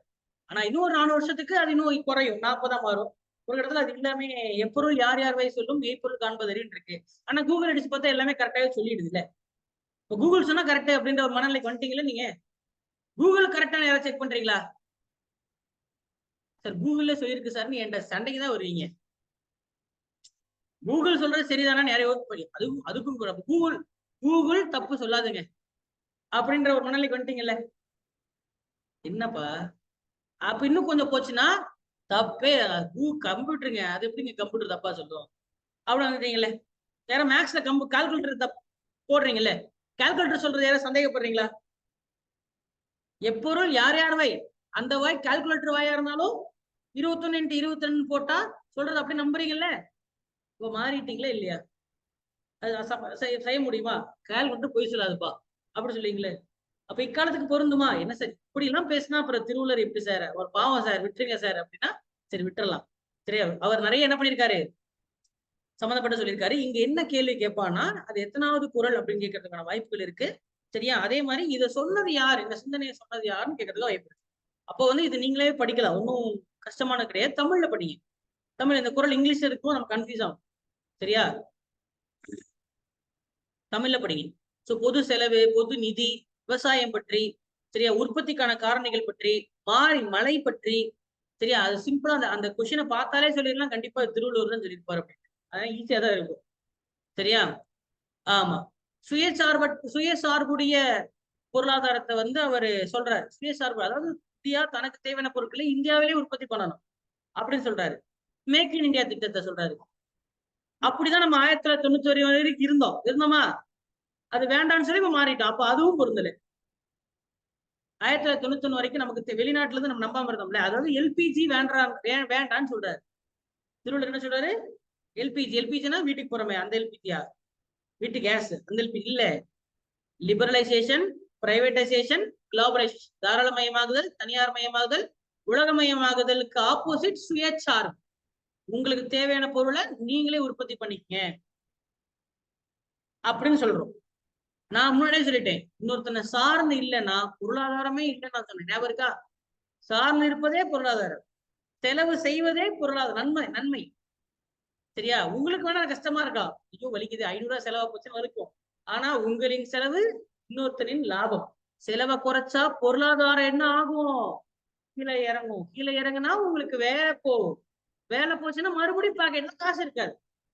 அப்ப செலவு செய்வது, ஒரு விளம்பரத்துல உள்ள கரை நல்லது, டைடு அப்படிப்பாங்களே, சட்டையில கரை இருக்கிறது நல்லதா? யாருக்கு நல்லது? டைடு கம்பெனிக்கு நல்லது. அந்த மாதிரி செலவு பண்றது யாருக்கு நல்லது? பொருளாதாரம் நல்லது. ஆனா யார் கேட்டது? நம்ம கேட்டது. கரை நல்லதுங்கிற மாதிரி செலவு பண்றது பொருளாதாரத்துக்கு நல்லது, டவுன்ஃபால் ஆகாது. சரியா? அப்புறம் என்ன? வறுமை என்பதுதான் அனைத்து கொடுமைகளுக்கும் அடிப்படைன்றாரு. அது வேணா உண்மைங்க. சரியா? நிறைய நிறைய நிறைய கொலை, கொள்ளை, கற்பழிப்பு, சரியா, எல்லா விதமான தீய விஷயங்களும் காரணம் என்னவா இருக்கும் அப்படின்னா பொருளாதாரம் தான் காரணமா இருக்கும். சரியா? அடிப்படையில அதுக்கும் சில விதிவிலக்குகள் இருக்கு. அப்ப பணக்காரன் தப்பே பண்ண மாட்டான் சார் நீங்க கேட்கலாம். அப்படி பார்த்தா திருவள்ளுவர் தப்பா சரியா? அதுலயும் திருவள்ளுவர் இப்ப என்ன சொல்றாரு? எல்லா தீய விஷயங்களுக்கும் வறுமைதான் காரணம் அப்படின்றாரு. அது ஒரு விதத்துல சரி. பணக்காரனும் தவறு செய்யாதான் செய்யறான். பணம் இருப்பவனும் என்னது? வறுமை மட்டுமா காரணம்? பணம் இருப்பவனும் என்ன பண்றான்? முதலாளிகள் செய்யற தப்பே செய்யறது இல்லையா?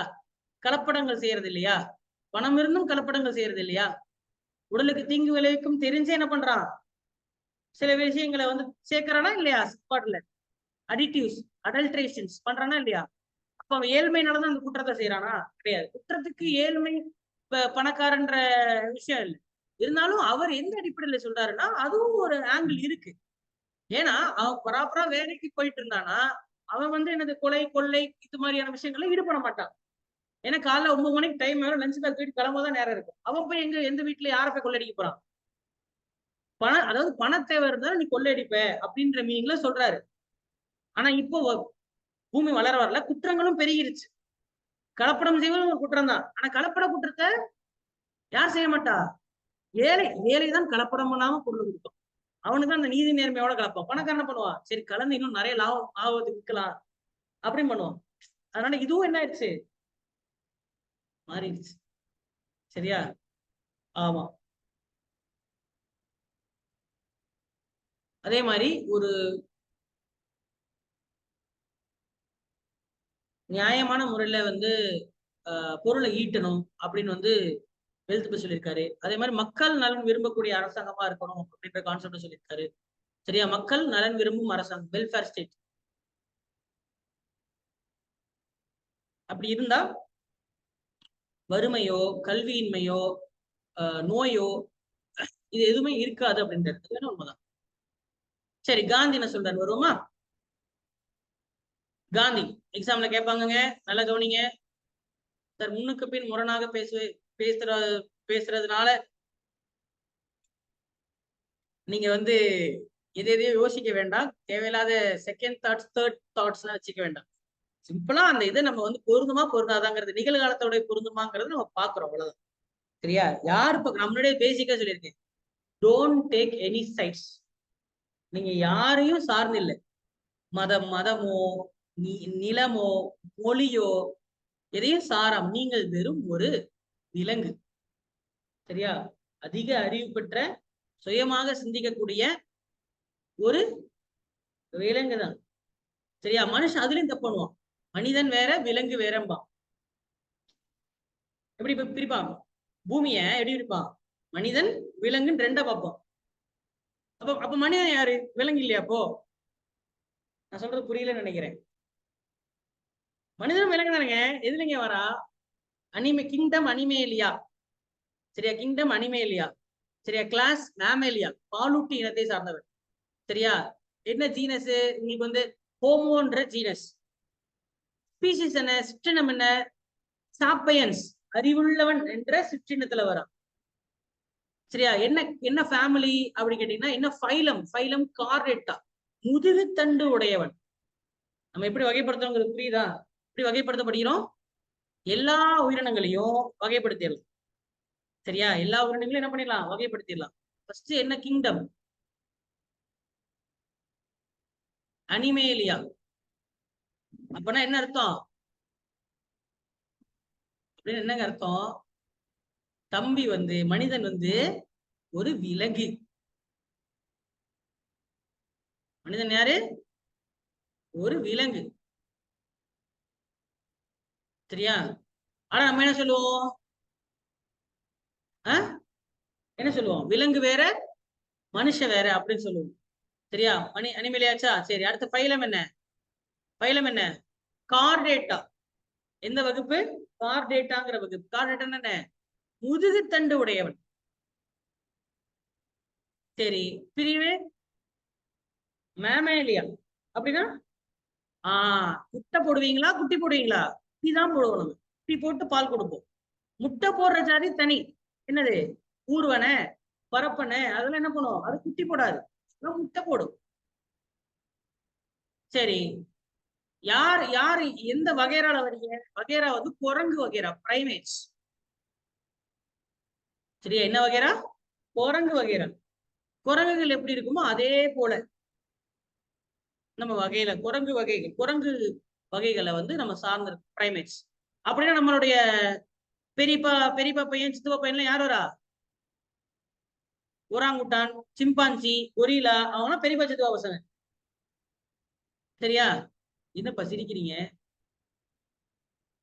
பூமி அடிப்படையில் இப்படித்தான்பா நம்ம நம்ம எது ஒரு குடும்பத்தார்ல வர்றவங்க பிரைமேட்ஸ்ங்கிற குடும்பத்தை சார்ந்தவங்க.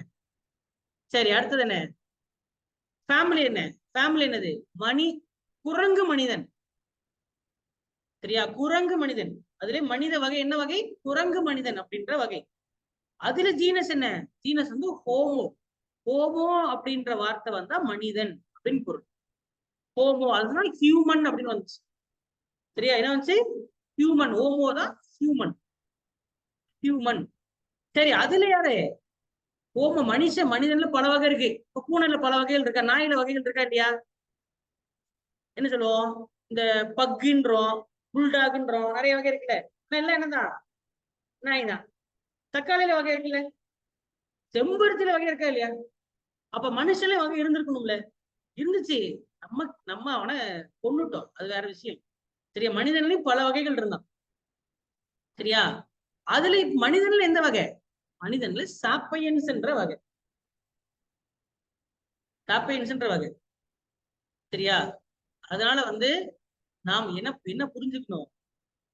நாமும் ஒரு இங்க இந்த பூமியில் கூட சக உயிரினங்களோடு வாழ்றதுக்கானதான். ஒரே வித்தியாசம், நம்ம கடைசியா சொன்ன அந்த சிற்றினம் என்னது? சாப்பையன்ஸ். சாப்பையன்ஸ்னா என்ன? புத்திசாலி. அது மட்டும்தான். அதிக கற்பனை சக்தி, அதிக பேச்சு வளம். சரியா? we have complex language we have complex language we have imagination. நம்மளால என்ன பண்ண முடியும்? கற்பனை செய்ய முடியும். மற்ற விலங்குகளால கற்பனை செய்ய முடியாது. கனவு காணும். இப்ப ஆடு கனவு காணும். ஆடு கண்ணை மட்டும் தூங்கும் போது அப்படியே புல்லு மேயிற மாதிரியே கனவு காணும். வாயாசி பாத்துருக்கீங்களா? தெரிஞ்சுக்கங்க. ஆடு என்ன பண்ணும்? ஆடு மாடு எல்லாமே கனவு வரும். தூங்குனா கனவு வருங்க. ஆனா கற்பனை செய்யுமா? ஒரு ஆடு கற்பனை செய்யும். நான் அப்படி எல்லா ஆடுகளுடைய தலைவன் ஆயிருவேன் அப்படி சொல்லி கற்பனை செய்யுமா? கற்பனை செய்யாது. இமேஜினேஷன் வேற, ட்ரீம் வேற. கனவு வேற, கற்பனை வேற. நம்ம கற்பனை செய்யறோம். கற்பனை செய்யறோமா இல்லையா? இம்புட்டுக்காண்டு ஒரு பேப்பரை காமிச்சு அதுல 2000 போட்டிருக்கு. பேப்பரை 2000 சொல்லி நம்மளை ஏமாத்தி கொடுத்துட்டாங்க. நம்மளும் அதை என்ன பண்ணிட்டு இருக்கோம்? நம்பி யூஸ் பண்ணோம். பிறகு அவனே என்ன பண்ணிட்டான்? செல்லாதுட்டான். உடனே அதை நம்ம என்ன? நம்பின காசை பேப்பர் வெறும் பேப்பருங்க அப்படின்றோம்.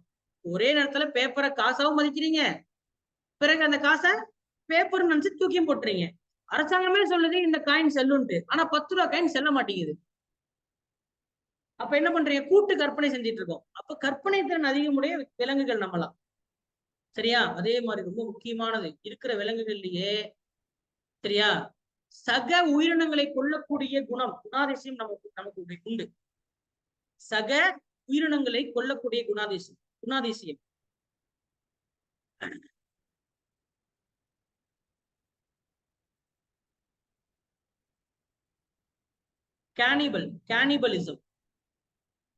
கேனிபலிஸ்டிக், இதுதான் ரொம்ப இருக்கிற விலங்குகளே நமக்கு தான் அதிகம். சக உயிரினங்களை என்ன பண்ணுவோம்? கொல்லக்கூடிய குணாதிசயம். அதாவது ஒரு 2 பேரை உள்ள எங்க இப்ப என்ன ஒண்ணு இல்ல, சட்டம் இல்ல, தண்டனை இல்லை அப்படின்ட்டோம்னா என்ன பண்ணுவான்? டக்குனு கோவம் இன்னொருத்தரை கொண்டுடுவான். சரியா? இந்த சட்டங்களும் போலீஸ் சொல்லி பயமுறுத்தி நம்ம என்ன பண்றான்? போலீஸ்ன்றதை விட அதை விட பெரிய பயமுறுத்தக்கூடிய ஒரு விஷயம்னா கடவுள். தப்பு செஞ்சா நரகத்துல போட்டு உன்னை வறுத்தெடுத்துரு அப்படின்னால கொஞ்சம் உஷாராதான் இருக்கணும். அப்படி சரி என்ன பண்றான்? கொஞ்சம் நியாயம், நேர்மை, நீதிக்கெல்லாம் கட்டுப்பட்டு இருக்கிறான் இல்லையா? அதுக்கு இது இல்லைன்னு சொல்லி நம்மள விட்டோம், என்ன பண்ணிருப்பான்? எப்பயோ ஒருத்தர் கொண்டு திண்டுவான். நிஜம்தாங்க. சரி, என்ன சார் இதையாவது நெசம். we are the highly cannibalistic. ஒரு கெடா இன்னொரு கெடா ஒண்ணா உட்காராது, பாத்திருக்கீங்களா? ஒரு கெடா இன்னொரு கெடா முட்டிடும். அதே மாதிரி ஒரு சேவல் இன்னொரு சேவல் உட்காராது, ஒண்ணு என்ன பண்ணிக்கும்? கொத்தி கொன்னுடும். அதுக்கு பேர் என்ன? கேனிபலிசம். அதே போல இருக்கிற அந்த அந்த அந்த குணாதிசயம் நமக்குள்ள இருக்கு. தூங்கிட்டு இருக்கு. சரியா? தம்பி தூங்குடா அப்படின்னு தூங்கிடுச்சு. அதனால இதுதான் நம்மளுடைய ஒரே பிளஸ் பாயிண்ட். என்ன சார் இதெல்லாமா? ஆமா. மத்தபடி எல்லா விலங்குகளும் பேசும். ஏன்பா ரெண்டு கோழி பேசிக்காதா? 2 மீன் பேசிக்காதா? எல்லாம் பேசும். சரியா? பேசும், சாப்பிடும், பயம், அச்சுறுத்தும். ஆனா நம்மள மாதிரி பேசிக்காது. சரியா? இது அப்ப ஒன்லி டிஃபரன்ஸ் மற்ற விலங்குகளுக்கும் நமக்கு என்னன்னா இது 3 தான். வேற எந்த டிஃபரன்ஸும் கிடையாது. லாங்குவேஜ் இருக்கு, இமேஜினேஷன் இருக்கு, எல்லாம் இருக்கு. சரி, காந்தி என்ன சொல்றாரு? Economics that hurts the moral well-being of an individual or a nation is immoral and therefore sinful. எந்த பொருளாதாரம் ஒரு தனி மனிதன் அல்லது ஒரு தேசத்துடைய நலனை கெடுக்கின்றதோ அது ஒரு தீய பொருளாதாரம் மற்றும் பாவம் உடைய பொருளாதாரம் சொல்றாரு 1921. அப்ப இவர் என்ன சொல்ல வர்றாரு? பொருளாதாரம் நியாய, நீதி, நேர்மையோட கட்டுப்பட்டு இருக்கணும்ன்றாரு. யார் இருக்கா சொல்லுங்க? இருக்கணும், இல்லாம இருக்காங்க. இது சரியா தப்பா? பொருளாதாரம் நியாயமான, நேர்மையான பொருளாதாரமா இருக்கும். கேட்டுறானே? கண்டிப்பா. அப்படி ஒரு தீய பொருளாதாரத்தை நம்ம எதிர்கொண்டோம் இல்ல ஒப்புக்கொண்டோம் அப்படின்னா அது என்னது? பாவத்துக்குரியதுன்னு சொல்றாரு. பாருங்க, தெரிஞ்சா புரிஞ்சா? இந்த ஸ்டேட்மெண்ட் கொடுத்து இது யார் சொல்லுவா அப்படின்னு கேட்பாங்க. தனி மனிதன் மற்றவருடைய நாட்டினுடைய நலனை விரும்பக்கூடிய பொருளாதாரம் இருக்கும். அப்படி இல்லை எனில் அது என்னது? பாவம், சின்ஃபுல். சரி, வேற என்ன சொன்னாரு? கிராமங்களை வளர்க்கணும்னு சொன்னார். காந்தி எப்பயுமே கிராமங்களை நிலைநாட்டி பேசக்கூடிய நபர். ஆனா அவர் என்ன வேண்டான்னு சொன்னாருன்னா மிஷின் வேண்டான்னாரு. சரியா? நகரமயமாகுதல் வேண்டாம், அதே போன்ற தொழிற்மயமாகுதலும் வேண்டாம் அப்படின்றாரு. ஏன்னா அதெல்லாம் கிராமத்தை பாதிக்கும் இல்லையா? அதெல்லாம் எது பாதிக்கும்? தொழிற்சாலைகள் நிறைய வந்தா என்ன ஆகும்? என்ன பண்ணுவான்? நகரத்தை நோக்கி ஓடுவோம். நகரத்தை நோக்கி ஓடிட்டா கிராமங்களுக்கு வளர்ச்சி இல்லாம போயிடும். ஒரு மிஷின் வந்துட்டா கையில வேலை செய்யறவங்க தான் பாவம், விவசாயிகள் இல்ல கிராமத்தார், அவங்க எல்லாம் பாதிக்கப்படுவாங்கன்னு சொல்லி என்ன பண்றாரு? எதை எதிர்க்கிறாரு? மிஷினு, நகரமயமாகுதல் மற்றும் தொழிற்சாலை மயமாகுதல் எதிர்க்கிறாரு. மிஷின் பாவம்ன்றாரு. பூமியில் இருக்கிற பாவமான செயல் எது அப்படின்னு கேட்டா மிஷின் அப்படின்றாரு. அவ நிறைய கவனிச்சிடலாம். இது எப்படி கொஸ்டின் வரும்னா அந்த விஷயத்தை கொடுத்து சொன்னது யாரும் கேட்பான். அதனால என்ன பண்ணுங்க, நீங்க ஒவ்வொன்றும் ஞாபகம் வச்சுக்கிறத விட ஒரு அந்த சிந்தனையாளர் எப்படி அதை போக்கஸ் பண்றாருங்கிறத புரிஞ்சுக்கிட்டீங்கன்னா அந்த வார்த்தை வந்தாலே நம்ம என்ன பண்ணிடலாம், அவர் இதான் சொல்லியிருப்பாரு நம்ம புரிஞ்சுக்கலாம். திருக்குறள் விஷயங்கள் வந்தாலும் நம்ம கண்டுபிடிச்சிடலாம். இதான் ரைட், இது திருவள்ளுவர் சொன்னதுப்பா அப்படின்னு. அந்த மாதிரி நம்மால் காந்தி வந்து என்னது, எது, கிராமம், பாவம், சரியா, இந்த மாதிரி மிஷினு, இந்த மாதிரி விஷயமா பேசக்கூடிய நபர். அப்படி ஞாபகம் வச்சுக்க, க்ளூ வேர்ட்ஸ் ஞாபகம் வச்சுக்க. சரியா, க்ளூ வேர்ட்ஸை ஞாபகம் வச்சுக்கணும். உண்மையான இந்தியா எங்க உள்ளதா, கிராமங்களில் உள்ளது. அப்ப இந்த கூற்றை சொன்னது யாரு, காந்தி. உண்மையான இந்தியா எங்க இருக்கா, நகரங்களில் இல்ல, கிராமங்களில் உண்டு. சுயசார்புடைய கிராமங்கள் அப்படின்ற கோட்பாட்டை சொன்னவர் யாரு, காந்தி தான்.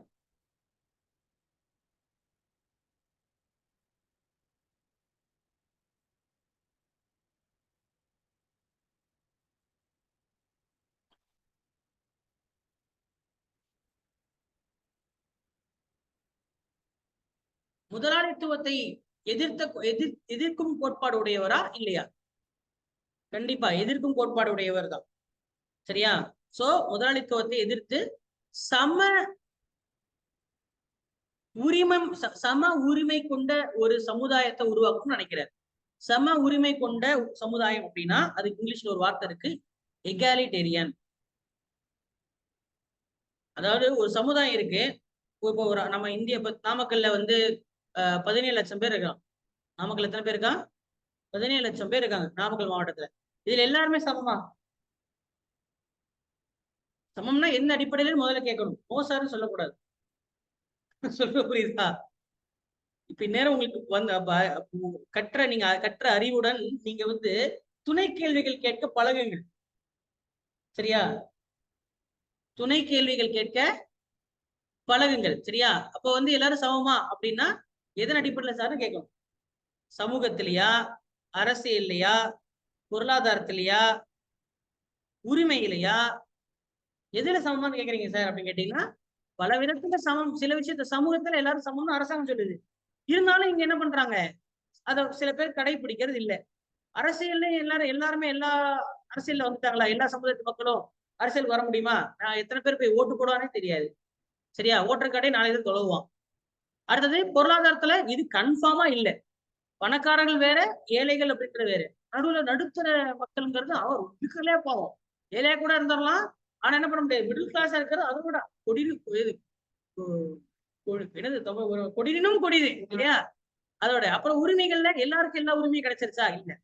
அப்போ எல்லாமே எல்லாருக்கும் உண்டு அப்படின்னு சொல்லக்கூடிய ஒரு கற்பனை, நம்ம தான் நல்லா சூப்பரா கற்பனை செய்வோம்ல. சரியா, என்னது, இகாலிட்டேரியன் சொசைட்டி. அனைவரும் சமம் என்று சொல்லக்கூடிய ஒரு சமுதாயத்தின் பேர் தான் எகாலிட்டேரியன். அப்போ எகாலிட்டேரியன் சொசைட்டியை வந்து முன்வைத்தவர் யாரு,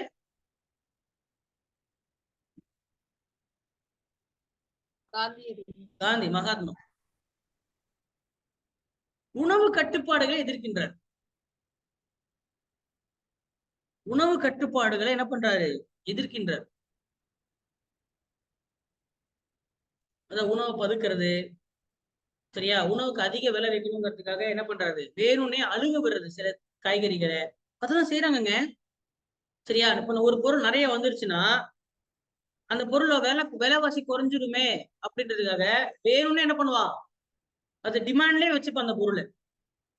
எந்த பொருளும் உண்மையில டிமாண்ட்ல இருக்காது. நான் சொல்றது விளங்குதா, ஏதோ காய்கறி சொல்றேன். பொதுவா பொதுவா இந்த சாப்பிட்ற பொருட்கள் இருக்குல்ல, அது எல்லாமே டிமாண்ட் இருக்காது. ஏன்னா உற்பத்தி பண்றது தானே, முன்ன பின்ன உற்பத்தி பண்ணுவானா மாட்டானா, முன்ன பின்ன பண்ணுவான்ல. உதாரணம் நிறைய கோதுமை வளர்ச்சிட்டாங்க அப்படின்னா அதுக்கு நிறைய கோதுமை வளர்ச்சதுனால ஆசீர்வாத ஆட்டா வந்து விலை குறையுமா, இல்ல ஆசீர்வாத ஆட்டா அதே விலை வச்சிருப்பானா, எப்படிப்பா குறையும், சூப்பர் மார்க்கெட்டுக்கே போனது இல்லையா. ஆசீர்வாத ஆட்டா இருக்குல்ல, ஆசீர்வாத் கோதுமை ஆட்டா, பில்ஸ்பெரி ஆட்டா, விலையை குறைப்பான்றீங்க, விக்கலன்னு ஆஃபர் போடுவான், ஒண்ணு வாங்கினா ஒண்ணு ஃப்ரீன்ட்டு. ஆனா விலையை குறைச்சதே கிடையாது. வச்சு இப்ப யோசிச்சு பாருங்க, நான் சொல்றேன் யோசிச்சு பாருங்க. ஆசீர்வாத் கோதுமை, இப்ப எல்லாரும் சப்பாத்தி சொல்றீங்க, என்னப்பா பண்றீங்க, சப்பாத்தி சொல்லணும்னா போய் ஆட்டா தானே வாங்குறீங்க, மாவு, கோதுமை மாவு. கோதுமை மாவுன்னு சொல்லி இந்த ஆசீர்வாத், பில்ஸ்பெரிலாம் கம்பெனி இருக்குல்ல, அது வந்து என்ன கிலோ 35 ரூபா, 40 ரூபா, 50 ரூபான்னு சொல்றான்ல. அது இப்ப நிறைய கோதுமை விளைவிச்சுட்டான் பஞ்சாப்ல வட இந்தியால நிறைய கோதுமை சர்ப்ளஸ் மித மிஞ்சி போச்சு அப்படின்னா என்ன ஆகும்? கோதுமையோட விலை குறையுமா? கோதுமையோட விலை குறையும்ல. கோதுமையோட விலை குறைஞ்சா கோதுமை மாவோட விலையும் குறையணும் தானே. அப்ப ஆசீர்வாத் 1 கிலோ 35 ரூபா 40 ரூபா விற்கிற போல 12 ரூபா 15 ரூபான்னு விற்கணுமா விற்க கூடாதா? இறங்குமான்னு கேட்டீங்கன்னா இறங்காது. என்னதான் கோதுமை உற்பத்தி அதிகமானாலும் என்ன பண்ண மாட்டான்? குறைக்க மாட்டான். என்னைக்கா குறைஞ்சிருக்கா? இல்ல. குறையவும் போறது இல்ல. ஆனா காய்கறியோட விலை பாத்தீங்கன்னா அது கரெக்டா இதாகும். நிறைய வந்துச்சுன்னா ஒரு நேரத்துல கிலோ தக்காளி கிலோ 100 ரூபாவும் போகும். ஒரு சில நேரத்துல தக்காளி கிலோ 10 ரூபாய்க்கும் வரும். அதுதான் ப்ராப்பர் ஃபுட். அப்ப என்ன அர்த்தம்? அது கண்ட்ரோல் இல்ல. அது மேல எந்த ஒரு திணிப்பும் இல்ல. அப்பதான் கரெக்டா டிமாண்ட் சப்ளை பொறுத்து விலை நிர்ணயம் ஆகுது. ஆனா ஒருத்தர் டிமாண்ட் சப்ளை எவ்வளவு அதிகமானாலும் விலை அப்படியே பிக்ஸா இருக்கும் அப்படின்னா அப்ப என்ன அர்த்தம்? அதை கட்டுப்படுத்துறான் அப்படின்றது அர்த்தம். புரியுதா? தக்காளி எவ்வளவு? சரி, தக்காளி கிலோ 3 ரூபா. தக்காளி கிலோ 3 ரூபா.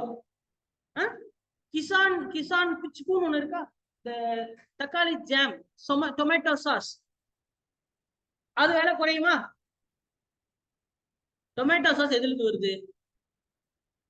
டொமேட்டோல இருந்து தானே வருது. டொமேட்டோ கிலோ 3 ரூபான்னு போச்சுன்னா டொமேட்டோ சாஸோட விலை குறையுமா குறையாதா? குறையணும், ஆனா குறையாது. டொமேட்டோ சாஸோட விலை குறையாதானே? என்னைக்கு பாத்திருக்கீங்களா? சைஸ குறைச்சி வேணா 10 ரூபாய்க்கு கொடுப்பான். புரியுதா? ஆனா இவ்வளவும் உங்களுக்கு வந்து கிலோ ஒரு எடுத்துக்கங்க, கிலோ 10 ரூபா தான் அப்படின்னு சொல்லி கொடுப்பானா? கொடுக்க மாட்டான். அப்ப என்ன பண்றான்? ஃபுட்டை கண்ட்ரோல் பண்றான்.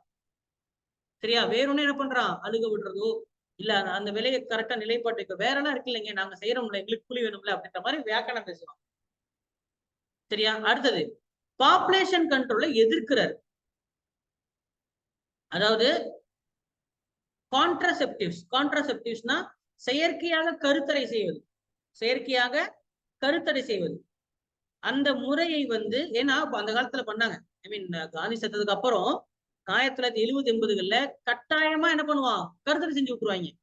சரியா? நான் 3-4 பெத்துக்கிட்டீங்கல்ல, இதுக்கப்புறம் என்ன பண்ண வேண்டாம், குழந்தைங்க வேண்டாம் அப்படின்னு சொல்ல ஆரம்பிச்சு இப்ப என்னாச்சு? 2 குழந்தை பெத்துக்கிட்டாலே கன்ஃபார்ம் என்ன பண்றாங்க? தடை செஞ்சிடறாங்க. வாசெக்டமியோ டியூபெக்டமி, கன்ஃபார்ம் டியூபெக்டமி எல்லா மருத்துவமனையிலும் செய்யப்படுகிறது தமிழ்நாட்டுல. சரிங்களா? ஆமாவா இல்லையா நான் சொல்றது? உண்மையா பொய்யா? டியூபெக்டமி பெண்களுக்கு நடக்கிறது டியூபெக்டமி, ஆண்களுக்கு நடக்கிறது வாசெக்டமி. கட்டாயம் கருத்தடை செய்யறாங்க. பாப்புலேஷன் கண்ட்ரோல் அதை எதிர்க்கிறாரு. என்ன சொல்றாரு? உனக்கு அப்படி வந்து 2 போதும் அப்படின்னா நீ மனதிடப்படுத்திட்டு ஒரு பிரம்மச்சாரியா வாழு, மனோதிடம் இருக்கணும் அப்படின்றாரு. உன் மனசை கட்டுப்படுத்த முடியலையே, செல்ஃப் கண்ட்ரோல் இல்லையே உனக்கு அப்படின்றாரு. இதை போய் நம்ம யார்ட்ட சொன்னா பாப்புலேஷன் கட்டுப்படுத்துமா? சரியா? இது வாய்ப்பு இல்ல ராஜா. சரியா? அதனால வந்து இது வந்து ஒரு என்ன சொல்லிங்க வந்து இந்த இதை தடை செய்ய அப்படி பாருங்க, எல்லாமே இவர் வேண்டாம் வேண்டாம்னு சொல்றாரு. ஃபுட் கண்ட்ரோல் வேணான்றாரு. சரியா? மிஷின் வேணான்றாரு. சுயசார்புடைய கிராமங்கள் இருக்குனாரு. நகர்ப்புறமாகுதல் வேண்டான்றாரு. சரியா? கூடவே சேர்ந்து முதலாளி வேண்டான்றாரு. முதலாளி வேண்டாம், எல்லாரும் சமமுடைய சமுதாயம் உருவாக்கணும்னு மொத்தத்துல ஃபுல்லா அவர் என்ன பண்ணிருக்காரு? நல்லா உட்கார்ந்து கற்பனை பண்ணியிருக்காரு. தப்பில்லை. சரியா? அடுத்தது மது. அப்கோர்ஸ் இது உங்களுக்கு தெரியும். காந்தி சித்தாந்தவாதி மது வேண்டாம். Use of liquor. சரியா? Use of liquor. Use of liquor. லிக்கர்னா என்னது? மது. மதுவை தடை பண்றார். தடை பண்ணணும் அப்படின்னு சொல்றாரு. அடுத்தது நேரு வருவோம். நேரு நவீன இந்தியாவுடைய முக்கிய கட்டமைப்பாளர் இவர்தான். ஃபர்ஸ்ட் PM 1964 இறந்து போறாரு. மிகப்பெரிய சிந்தனைவாதி. சமத்துவத்தை நிலைநாட்டினார் இந்தியாவில். சரியா? நேருவின் சோசியலிசம்னு ஒரு வார்த்தை இருக்கு. அதாவது நேருவின் சமத்துவம். அப்ப புது சமத்துவ சித்தாந்தங்கள் என்ன பண்ணிருக்காரு? அவர் கொண்டு வந்திருக்காரு. இது எழுதின புத்தகங்கள் வந்து மிக முக்கியமான புத்தகம் discovery of India. Discovery of India அப்படின்ற புத்தகத்தை எழுதினது யாரு? Nehru. My experiments with the truth, my experiments with the truth அப்படின்ற புத்தகத்தில் எழுதினார் யாரு? என்னப்பா? காந்தி. காந்தியுடைய சுயசரிதைக்கு பேரு தான் my experiments with the truth. Wings of fire என்ற புத்தகத்தில் எழுதினது யாரு? அக்னி சிறகுகள் என்ற புத்தகத்தில் எழுதினது யாரு? அப்துல் கலாம். அப்துல் கலாம். சரியா? சரி, அப்போ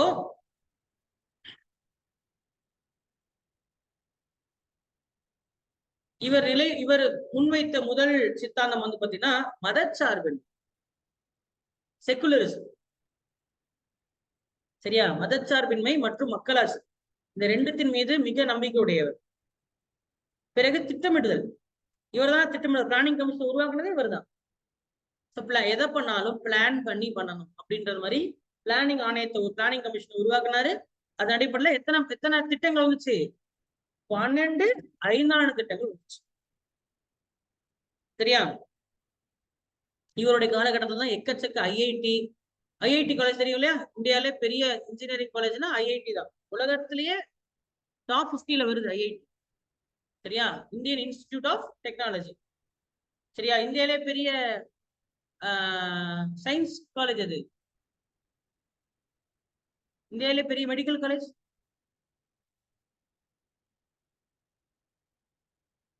இந்தியாவிலே பெரிய medical college AIIMS, government AIIMS மருத்துவமனை. சரியா? கேள்விப்பட்டீங்களா இல்லையா? டெல்லியில எய்ம்ஸ் இருக்கு இல்லையா? பிரைம் மினிஸ்டருக்கே ஏதாவது ஆச்சுன்னா எய்ம்ஸ் தான் போவாங்க. சரியா? மதுரையில கூட கட்டுறேன்னாங்களே, அதுவும் கட்டல. சரியா? எய்ம்ஸ் மருத்துவமனை, AIIMS, AIIMS, all India institute of medical science. அது பேர் என்ன? கவர்மெண்ட், பிரைவேட் இல்லது, கவர்மெண்ட் காலேஜ். அது government medical college plus hospital, AIIMS. சரியா? 2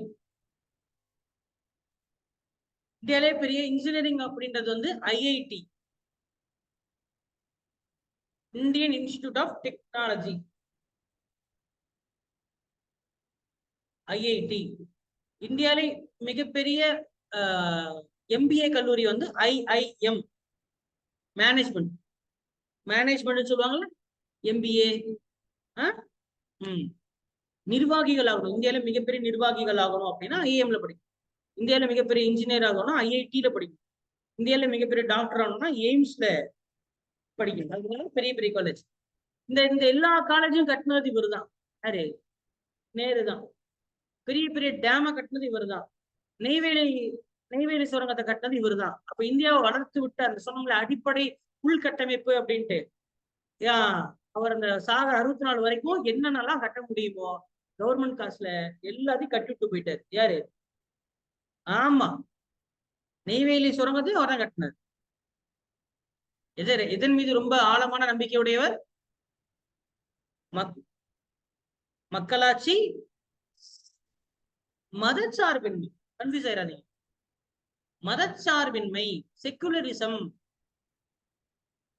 ஒரு மதத்தை விட இன்னொரு மதம் பெருசு இல்ல, எல்லா மதமும் ஒண்ணுதான் அப்படின்னு சொல்லப்படுது. சரியா? திட்டமிடுதலை உருவாக்குனாரு. மிகப்பெரிய ஆராய்ச்சி நிறுவனங்கள், இந்தியாவுடைய அணு ஆராய்ச்சியை தொடங்கி வச்சது இவர் தான், விண்வெளி ஆராய்ச்சி தொடங்கி வச்சது இவர் தான், எல்லாமே இவர் தான். இப்ப நான் பாக்குறேன், இஸ்ரோ ஆரம்ப காலத்துல பெரிய வரும்போது அணு ஆராய்ச்சி, அட்டாமிக் பவர் அதிகம் வச்சது இவர் தான். சரியா? சரி, அதுக்கப்புறம் நேருடைய பேர்லயே தனியான ஒரு என்ன இருக்கு? சமத்துவம் இருக்குன்னு சொன்னேன். அதான் நேரு சோசியலிசம், சமத்துவம். அடுத்து அம்பேத்கர். இவர் வேற லெவல் பர்சனாலிட்டி இவர். சரியா? பலதரப்பட்ட இது. இவர் யாருக்கு என்ன சொந்தம்? அரசியலமைப்பை வந்து உருவாக்கியது. நவீன கால மனுபாங்க இல்லையா? இதுலதான் உங்களை வளர்ச்சி வச்சு கொஸ்டின் கேட்க போறான். ஒரு கொஸ்டின் 11th ஸ்டாண்டர்ட்ல கஷ்டமா எடுக்கணும் அப்படின்னா இந்த ஒரு பேராகிராஃப் தான் எடுப்போம். இங்க இருந்து எடுத்தோம்னா கண்டிப்பா ஆன்சரே பண்ண முடியாத அளவுக்கு கொஸ்டின்ஸ் இருக்கு. என்ன சார் அப்படின்னா, அது வந்து இவர் நிறைய சும்மா இல்லாம நிறைய புக் எழுதி வச்சுட்டு போயிட்டாரு. இவர் எழுதி வச்சுட்டு போன புக்கை யாரு எழுதுனா அப்படின்னு கேட்பாங்க. அப்ப இதுக்கு ஒரு குறுக்கு வழி இருக்கு. என்னன்னா, இப்ப இந்த ஒட்டுமொத்த பேராகிராஃப்லயே இவர் தான் நிறைய புரியாத மொழியில புக் எழுதி வச்சுட்டு போயிருக்காரு. சரியா? அதனால ஏதாவது ஒரு கொஸ்டின் கொடுத்து இந்த புக்கை எழுதுனது யார் அப்படின்னு கேட்டா ஆப்ஷன் அம்பேத்கர் இருந்தா அம்பேத்கர் போட்டுருங்க. இதுதான் குறுக்கு. சரியா? பண்ணலாம். இவர் எழுதுன புக்கை படிச்சுட்டும் போலாம். சரியா? சரி படிச்சிருவோம். ஆனா அப்படி குறுக்கு சொல்லக்கூடாதுல்ல. சரியா? ஏன்னா இப்ப வேற எதுவுமே என்னது இப்ப இது வரைக்கும் இந்த புக் எழுதினாரு எங்க படிச்சோமா? ஏன் படிச்சோமாப்பா? இல்ல தானே? நேரு இந்த புக் எழுதினாரு. ஒவ்வொன்றும் சொல்லியிருப்பேன். என்னது டிஸ்கவரி ஆஃப் இந்தியா, அது அவங்களோட ஆமா விங்ஸ் ஆஃப் ஃபயர், இவ்வளவுதான். திருவள்ளுவர் பத்தி எழுதுறது திருக்குறள், அவ்வளவுதான். வேற ஏதாவது புக் படிச்சோமா? இல்ல. அம்பேத்கர் மட்டும் தான் வரும். அதனால குறுக்கு வழியை ஞாபகம் வச்சுக்கணும்னா இப்ப ஞாபகம் வச்சுக்கிதான் ஈஸி. ஆனா இன்னொன்னு கேட்டா மாட்டிப்பீங்க. வருஷம் கேட்பான். புக் யார் எழுதுனான்னு கேட்டா ஓகே, வருஷம் அந்த அந்த புக் அவர் எப்ப எழுதுனான்னு கேட்டா மாட்டிப்பீங்கல்ல. ஆமாவா இல்லையா? அதனால படிங்க. சரியா? இங்க பாருங்க, அவருடைய தீசிஸ்னா ஒரு பிஹெச்டி பட்டம் வாங்க போறாங்கன்னா முதல்ல வந்து ஒரு ஆய்வு கட்டுரை எழுதணும். அதான் தீசிஸ். புக்குனா பெருசு ஃபுல்லா. ஆய்வு கட்டுரைங்கிறது சும்மா ஒரு 30 பக்கம் 40 பக்கம் 50 பக்கம் அந்த சின்ன சைஸ்ல ஒரு ஆய்வு கட்டுரை. புதுசா யோசிச்சு அப்படி ஆய்வு கட்டுரை செலக்ட் பண்ணாதான் உங்களுக்கு டாக்டர் பட்டம் கொடுப்பாங்க. சரியா? என்ன எழுதியிருக்காரு? முதல் ஆய்வு கட்டுரை என்ன? ஏன்ஷியன்ட் இந்தியன் காமர்ஸ் அப்படின்ற ஆய்வு கட்டுரையை 1915 எழுதியிருக்காரு.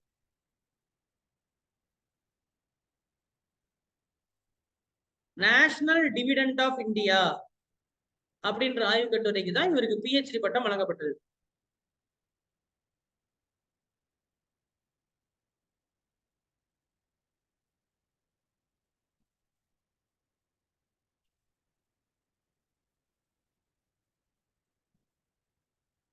Provincial decentralization of imperial finances in British India.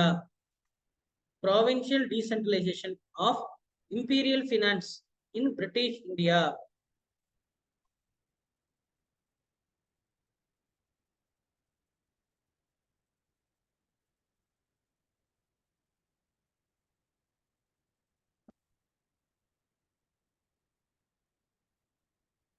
சரியா? அடுத்து ரொம்ப ரொம்ப முக்கியமானது, போன டிஎன்பிஎஸ்சி போன குரூப் 2 எல்லாத்துலயும் கேட்ட கொஸ்டின் இதுதான். ப்ராப்ளம் ஆஃப் தி ருபி, ருப்பியின் பிரச்சனை அப்படின்ற ஆய்வு கட்டுரை எந்த ஆண்டு வந்துச்சுன்னு கேட்டான். 2 கேள்வி வந்துருக்கு. ருப்பியின் பிரச்சனை, ரூபாயின் பிரச்சனை என்ற ஆய்வு கட்டுரை எழுதியது யாரு? அம்பேத்கர். அது வந்த வருடம் என்ன? 1923. மறந்துடாதீங்க. இந்த அடிப்படையில தான் நம்மளுடைய இந்தியாவோட ரிசர்வ் பேங்க் உருவானது. அப்ப ரிசர்வ் பேங்க் உருவானதுக்கான அடிப்படை ஆய்வு கட்டுரையை வெளியிட்டதுன்னு கேள்வி வந்தாலும் என்னதான் ஆன்சர் பண்ணணும் நீங்க? ஆமா, இவர் தான் பண்ணணும். சரியா? இதுதான் பண்ணணும்.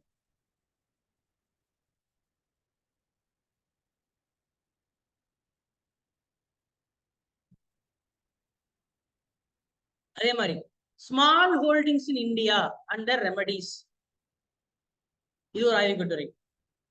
Small holding in India under remedy அப்படின்ற விவசாயத்தின் அடிப்படையில் இது என்ன மாதிரியான ஆய்வு கட்டுரை? இது வந்து விவசாயத்தை உடையது. அத நான் சொன்னேன் இல்லையா, இங்க இருக்கக்கூடிய விவசாயிகள் சின்ன சின்னதா நிலம் வச்சிருக்கிறாங்க, அதுதான் பெரிய பிரச்சனை அப்படின்னு சொல்லி சொன்னாங்க இல்லையா, அதுதான். சமூக நகர்விற்கு சாதி ஒரு தடை என்று கூறியவர் யாரு? சமூக முன்னேற்றத்திற்கு எழுதிங்க, சமூக முன்னேற்றத்திற்கு சாதி ஒரு தடை என்று குறிப்பிட்டவர் யாரு? அம்பேத்கர்.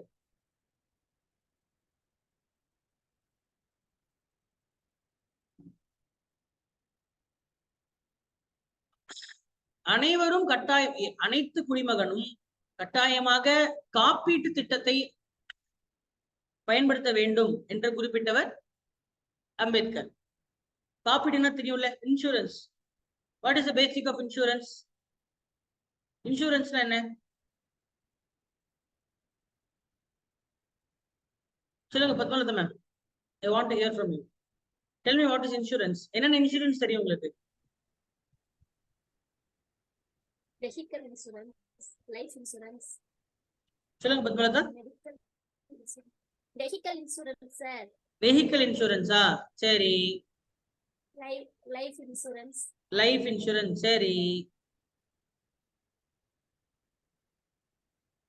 வேற மெடிக்கல் இன்சூரன்ஸ். மெடிக்கல். சரி, வேற அவ்வளவுதானா? அப்புறம் ஒரு கம்பெனி நம்ம வச்சு நடத்துறோம்னா அதுலயும் நம்ம அந்த கம்பெனி நடத்தணும்னா அந்த கம்பெனிக்கு ஒரு இன்சூரன்ஸ் பண்ணிடுவோம். சரியா? நெருப்புல கிருப்புல இல்ல எவனா திருட்டு போயிட்டான் அப்படின்னா அந்த பொருட்கள் எல்லாத்தையும் கொண்டு வரலாம். ஓகே, சூப்பர், பரவாயில்ல. சரி, இன்சூரன்ஸ்னா என்ன? நம்மளோட பொருளுக்கு ஒரு சேதம் வர பட்சத்துல அதுல உங்க பொருளுக்கு சேதமானா அவ ஏன் காசு தரணும்? வண்டிக்கு இன்சூரன்ஸ் போடுறோமா? கட்டாயம் போடணுமா போட வேண்டாமா? கவர்மெண்ட் என்ன சொல்லுது? உங்க விருப்பமா? கவர்மெண்ட் கட்டாயம் போட சொல்லி சொல்லுது. சரியா? கவர்மெண்ட் கட்டாயமா போட சொல்லி சொல்லுது. சரியா? அப்போ ஆக்சிடென்டல் இன்சூரன்ஸ் இருக்கு. ஏதாவது ஆபத்து இல்ல ஏதாவது ஆயிடுச்சுன்னா நம்ம என்ன பண்ணலாம்? இன்சூரன்ஸ். மொத்தத்துல என்னது இது? ஆக்சுவலா இந்த தொழில் மட்டும்தான் ஒரு கெட்ட விஷயத்தின் அடிப்படையில செய்யப்பட்டது. ஏதாவது ஆயிடுச்சுன்னா யோசிச்சு பாருங்களேன். நீங்க ஒருவேளை செத்துட்டீங்கன்னு வச்சுக்கோ, அப்படின்னா அவன் தொழிலை ஆரம்பிக்கணும். உங்க குடும்பத்தை யார் பார்த்துப்பா? அப்போ காசு வேணும்ல. அப்ப எப்படி அவன் பொருள் விற்க முடியும்? யோசிச்சு பாருங்களேன். அவன் பொழப்புதான் வந்து என்னது ரொம்ப கொடுமையான பொழப்பு. சரி, இந்த ஆப்பிள் நல்லா இருக்குங்க, வாங்கிட்டு போங்க. இந்த கொய்யாப்பழம் நல்லா இருக்கு, சீனி கொய்யாங்க, சாப்பிடுங்க அப்படின்னு சொல்லிட்டு நல்லது சொல்லிதான் விற்க முடியும் ஒரு பொருளை. ஆமாவா இல்லையா? ஆனா இன்சூரன்ஸ்ங்கிறது மட்டும்தான் என்னது, கெட்ட விஷயம் நடந்துருச்சுன்னா அப்படின்னு வாங்கும் போது என்ன ஆயிருவா? பக்குன்றோம். என்ன சிரிக்கிறீங்க? அது மாதிரி. சரி, அப்புறம் அது என்ன பேசிக்னா ஒண்ணும் கிடையாது. அதாவது எல்லாருமே வந்து என்ன பண்ணுவாங்க, ஏதாவது ஆயிடுச்சுன்னா அப்படின்ற பயத்தின் அடிப்படையில காசு போடுவாங்க. அப்ப என்ன பண்ணுவோம், ஒரு கூடை, பெரிய கூடை நினைச்சுக்க. இந்த கூடையில என்ன பண்றான், எல்லாரும் 10 ரூபா என்ன பண்றோம், எல்லார்ட்டையும் 10 ரூபான்னு சொல்லிட்டு ஏதாவது ஆச்சுன்னா உங்களுக்கு 100 ரூபாய் கொடுக்குறோம் அப்படின்றான். எல்லார்ட்டையும் 10 ரூபா கொடுங்க. சரியா? சப்போஸ் உங்களுக்கு ஏதாவது ஆயிடுச்சுன்னா உங்களுக்கு நாங்க 100 ரூபாய் தரோம் அப்படின்ற அடிப்படையில். எப்படி கொடுப்பான் 100 ரூபாய்? ஏன்னா ஒரே நேரத்துல எல்லாருக்கும் ஆகாது. ஏதாவது அப்படி ஆச்சுன்னா கொடுக்க மாட்டான். அப்படி ஆச்சுன்னா என்ன பண்ண மாட்டான், இதுக்கு கவர் ஆகாதுங்க சார், இது இது எல்லாம் இது வராது சார் அப்படின்ட்டு. சரி, வண்டிக்கு ஏதாவது சேதம் அடைந்தால் இன்சூரன்ஸ் கொடுப்பேன்றானா? ஆனா இப்ப சென்னை வெள்ளத்துல எல்லா வண்டியும் தண்ணிக்குள்ள போச்சுல, ஸ்டார்ட் பண்ணா ஸ்டார்ட் ஆகாது. இப்ப இன்சூரன்ஸ் கொடுக்க சொல்லுங்க, கொடுக்க மாட்டான். இறந்து போயிட்டீங்கன்னா உங்களுக்கு இன்சூரன்ஸ் வந்துடும் சார். உங்களுக்கு ஏதாவது செத்து போயிட்டீங்கன்னா உங்களுக்கு வீட்டு குடும்பம் வரும். கொரோனால செத்து போனக்கு இன்சூரன்ஸ் எவ்வளவு காசு தரல. ஏ சார், அது பேரிடர் இல்ல, தேசிய பேரிடர். அது எப்படி சார் கவர் ஆகும்? அது கவர் ஆகாது சார். ஏன்? ஏன்னா அடிப்படையில எல்லார்ட்ட 10 ரூபா வாங்கி, புரியுதுங்களா, யாருக்காவது ஏதாவது ஒரு தீயது நடந்துச்சுன்னா 100 ரூபாய் கொடுக்கும். அது மூலமா ஒரு கமிஷன் மூலியம் அவன் சம்பாதிப்பான். சோ இதுதான் காப்பீடுடைய அடிப்படை பிளான். உங்களுக்கு புரியுதா இல்லையா? இது நல்லதா கெட்டதா? ரொம்ப நல்லது. சரியா? ஆனா அட் அ டைம்ல எல்லாரும் கேட்டீங்கன்னா எல்லாருக்கும் எப்படி 100 ரூபாய் கொடுப்பாங்க? அது சொல்லுங்க. இப்ப டேர்ம் இன்சூரன்ஸ், லைஃப் இன்சூரன்ஸ் போடுறீங்க, போட்டுட்டு இப்ப 100 பேர் போடுறாங்க. சரியா? 100 பேர் ஆளாளுக்கு 10 ரூபான்னு சொல்லிட்டு 100 பேர் போட்டா எவ்வளவு ஆச்சு? எவ்வளவு ஆச்சு? 1000 ரூபாய் ஆச்சு. இப்ப அவன்கிட்ட எவ்வளவு இருக்கும்? 1000 ரூபாய் தான் இருக்கும். சரியா? ஒருத்தர் எவ்வளவு போட்டா? 100 ரூபாய் போட்டா, 10 ரூபாய் போட்டா, செத்து போனா எவ்வளவு கிடைக்கும்? 100 ரூபாய் கிடைக்கும். அப்ப அந்த டைம்ல 100 ரூபாய் 100 பேர் இன்சூரன்ஸ் போட்டா அவன் அதிகபட்சமா 10 பேர் செத்து போனதான் அவனால காசை கொடுக்க முடியும். ஏன்னா அவன் இருக்கிறதே 1000 ரூபாய் தான். அவன் கை காசா போடுவான். செப்பாம்ல அப்படின்னு கை காசு கொடுப்பானா? கரெக்டா? உங்களுக்கு புரியுதா இல்லையா? அப்ப அவனால அதிகபட்சம் 10 பேர் தான், 10 பேர் செத்து போனா. அப்ப சப்போஸ் இன்சூரன்ஸ் போட்டா 50 பேர் செத்து போயிட்டாங்கன்னா அதுக்கு என்ன சொல்லிடுவான், சார் இது கவர் ஆகாது சார் அப்படின்ட்டுருவான். அண்ட் அப்படி நடக்கும் நடக்காது. அப்படி எப்படி நடக்கும்? ஒரே இடத்துல போட்டோம் இல்ல 50 பேர் எப்படி செத்துக்குவாங்க? கண்டிப்பா இது ஒரு பேரிடரா இருக்கணும், இல்ல பெரிய ஒரு பிரச்சனையா இருக்கும். அதனால அந்த இதுக்கு கவர் ஆகாதுன்னு தான் தெளிவா நிறைய பக்கத்துல வாங்குறாங்கல்ல, அது தெளிவா போட்டுக்கலாம். இன்கேஸ் அப்படின்ற மாதிரி என்னது, படிச்சு பார்த்தா கையெழுத்து போடுறீங்க நீங்க, படிச்சு பார்த்தா கையெழுத்து போடணும், தெரிஞ்சுக்க. அப்புறம் இவ்வளவும் கத்துக்கிட்டு என்னத்துக்கு? சரியா? சரி, ஓகே. சோ அப்ப இன்சூரன்ஸ்ங்கிறது என்ன சொல்றாரு? வேணும்ன்றாரா வேணான்றாரா? வேணுங்க. இது எவ்வளவு அருமையான சிந்தனையா இல்லையா? அது இப்ப நார்மலா நீங்க ஒரு வண்டியை கவுத்துட்டீங்க, அடிபட்டுருச்சு. சரியா? வண்டியை திருடி போயிட்டா, இல்ல வண்டி ஆக்சிடென்ட் ஆச்சு, 10 லட்ச ரூபாய் போட்டு கார் வாங்குறீங்க. 10 லட்ச ரூபா ஒரு காரை வாங்குறீங்க, எங்கேயாவது போய் டப்புன்னு இடிச்சீங்கனாலோ இல்ல எங்கேயாவது போய் வண்டி விட்டுட்டீங்கனாலோ உங்களுக்கு எவ்வளவு செலவு? குறைஞ்சது 10 லட்சமும் வரலாம். சரியா? மினிமம் ஒரு 20,000 வரும். குறைஞ்சது எங்கேயாவது போய் இடிச்சீங்கனாலும் 20,000 கம்மியா நீங்க என்ன பண்ண முடியாது, செலவு. லைட்டஸ்ட் ஸ்கிராச் ஆனாலும் 20,000 தான். போடுன்னு இருந்தாலே எவ்வளவுதான்? ஸ்டார்டிங் சேலரி 20,000 அப்படிதான் சவுண்ட் வரும் ஜிபேல. நான் சொல்றேன்ங்கதா. அப்போ அதுக்கு ஒரு 5,000 போட்டு, சரியா, இன்சூரன்ஸ் போட்டோம்னா சேஃப்டிக்கு நீங்க பயந்து விடாமல இப்ப எல்லாருமே போய் கீரல போட்டுறது இல்ல. அப்ப எப்படி ஒரு 2-3 வருஷத்துக்கு நீங்க எது கீரல் போடாம புது வண்டி? நம்ம எப்படி ஆளு? நம்ம ஒரு அப்சரா ஏரசர கவரை திறக்காத ஆள் நம்ம. கரெக்டா இல்லையா? ரூ. 1 அப்சரா எரேசர் வாங்கி அந்த கவரை நம்ம திறக்காம பத்திரமா அது சீர வச்சிருப்போம். 10 லட்சம் காருக்கு ஏதாவது ஆக விட்டுருவோமா நம்ம? விட மாட்டோம். அப்ப எப்படி 100 கார்ட்ட இருந்து 5,000 வாங்கினாலும் ஒரு 5 கார்ல தான் அடிபடும். அப்ப 5 கார் என்ன பண்ணலாம்? 5,000 போட்டு ஒரு சின்ன ஸ்கிராட்சுக்கு என்ன பண்ணிடலாம்? 20,000 நீங்க செலவே இல்லாம என்ன பண்ணிக்கலாம்? காரை சரி பண்ணிக்கலாம். செலவே பண்ண தேவையில்லமா? செலவே பண்ண வேண்டாம். அப்போ இந்த ஐடியா நல்லது ஐடியா இல்லையா? நல்ல ஐடியா. எல்லாரும் சேர்ந்து ஒரே குட்டுக்க பானையில காசை போடுறீங்க. அவசரத்துக்கு அவசரம்னு பாதிப்படுறவன் இந்த பானையில இருந்து ஒருத்த காசு எடுத்துக்கலாம். ஆனா எல்லாரும் ஒரே இடத்துல அவசரப்பட்டீங்கன்னா காசு கிடைக்காது, தரமாட்டார். ஆனா இந்த திட்டம் நல்ல திட்டம். இப்போ தேர்ட் பார்ட்டி இன்சூரன்ஸ் ரொம்ப முக்கியம். தேர்ட் பார்ட்டி இன்சூரன்ஸ்ங்கிறது நீங்க ஆக்சிடென்ட் போய் பண்ணிட்டீங்க. What is third party insurance? உங்களால இன்னொருத்தனுடைய வாழ்க்கை போயிருச்சுன்னா, செத்துட்டான்னு வச்சுங்க, உங்களால இன்னொருத்தன் செத்து போயிட்டானா நீங்க என்ன பண்ணணும்? தெரியாம போட்டீங்க, சரியா, கொலை பண்ணார, கொலை பண்ணா ஜெயிலுக்கு போகணும், அது வேற விஷயம். தெரியாம போய் விட்டு அவன் ஆக்சிடென்ட்ல அவன் செத்து போயிட்டானா அதுக்கு என்ன பண்ணுவீங்க? அதுக்கு ஜெயில் தான் போவீங்களா? அதுக்கு என்ன பண்ணலாம்?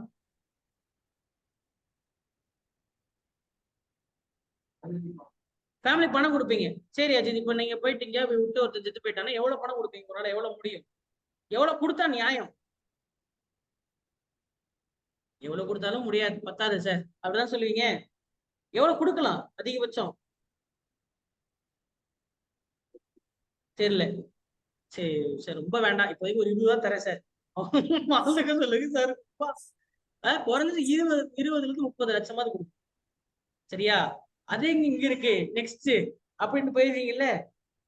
அப்போ உங்க மூலியமா வேற யாராவது இறந்து போயிட்டால், சரியா, விபத்துல, சரியா, அந்த குடும்பத்திற்கு, பாதிப்படைந்த குடும்பத்திற்கு உங்களின் சார்பாக 30 லட்சம் காசு கொடுப்போம். அதுதான் தேர்ட் பார்ட்டி இன்சூரன்ஸ். சரியா? இந்த ஒரு விஷயம் இருப்பதால் தான் வண்டியை நிப்பாட்டினா போலீஸ்காரன் இன்சூரன்ஸ் இருக்கான்னு கேட்பான். உங்களுக்கு புரியுதா? உங்க வண்டிக்கும் இன்சூரன்ஸ் இருக்கு, அது வெஹிக்கிள் இன்சூரன்ஸ். நல்லா புரிஞ்சுக்கணும். யாருக்கு புரியல இந்த அடிப்படையை தெரிஞ்சுக்கங்க. வீட்டுல யாரும் போடாம இருந்தாங்கன்னா போய் போட சொல்லுங்க. சரியா? தப்பி தவறி ஏதாவது ஒரு அசம்பாவிதம் ஆச்சுன்னா நீங்க இருக்கிறத காதுல கையில இருக்கிற கழட்டிலாம் கொடுக்க வேண்டியதா போயிடும், இல்லைன்னு ஜெயிலுக்கு போற மாதிரி ஆயிடும். வெரி வெரி பேசிக்கான விஷயம். என்ன பேரு? Third party. மூன்றாம் மனுஷனுக்கு ஒரு சம்பவம் ஏதாவது நடந்துருச்சுன்னா, சரியா, அதான் தேர்ட் பார்ட்டி இன்சூரன்ஸ். சரியா? இந்த இன்சூரன்ஸ் வந்து கட்ட அப்ப இந்த இன்சூரன்ஸ்ங்கிற தேவைங்கிறதான் அவர் என்ன சொல்றாரு, தேவைன்றார். அடுத்து ஜேசி குமாரப்பா வாங்க. ஜோசப் செல்லதுரை குமாரப்பா பிறந்தது தஞ்சாவூர்ல, வருஷம் 1892. சரியா? குமாரப்பா இவர் என்ன சொல்றாரு, காந்திய பொருளாதாரம் அப்படின்ற வார்த்தைய முன்மொழிகிறாரு. அப்ப கேள்வி கேட்பான், காந்திய பொருளாதாரம் என்ற சொல்லை நிறுவியவர் யார் அப்படின்னு கேட்டா நம்ம ஆள் என்ன பண்ணுவோம், ஆப்ஷன்ல கண்டிப்பா காந்தி இருப்பாரு. நம்மால் காந்தின்றுவான். தப்பு. ஏன்? காந்தியன் பொருளாதாரம் வந்தாலும் அது காந்தி சொல்லல, அது சொன்னதே நம்ம குமாரப்பா. அப்போ குமாரப்பாவுடைய பேராகிராஃப் ஃபுல்லா என்னதான் இருக்க போகுது, காந்தி சொன்னதை இவர் மறுக்க சொல்றாரு. ஏன்னா காந்தியோடைய இவரு நலன் விரும்பி, ஃபாலோவர், ஃபேன், இவர்லாம் அந்த காலத்து ஃபேன், இவங்களா காந்தி ஃபேன்ஸ். அப்ப காந்தி சொல்ற எல்லாத்துக்கும் இவர் என்ன பண்ணிடலாம், இவர் ஆப்ஷன் இருந்தா இவரையும் நீங்க என்ன பண்ணலாம், தாராளமா போடலாம். சோ கிராம தொழிற்சாலைகளை நிறுவனம்னு சொன்னாரு. அதுக்கப்புறம் வந்து நான் வயலன்ஸை பத்தி சொல்றாரு. நான் வயலன்ஸ் இது எல்லாமே இவரும் சொல்றாரு. ஆப்ஷன்ல ரெண்டுமே இருந்தா நீங்க என்னதான் சொல்லணும்? காந்தி தான் சொல்லணும். ஆப்ஷன்ல காந்தி இல்லைன்னா நீங்க குமாரப்பாவை சொல்லணும்.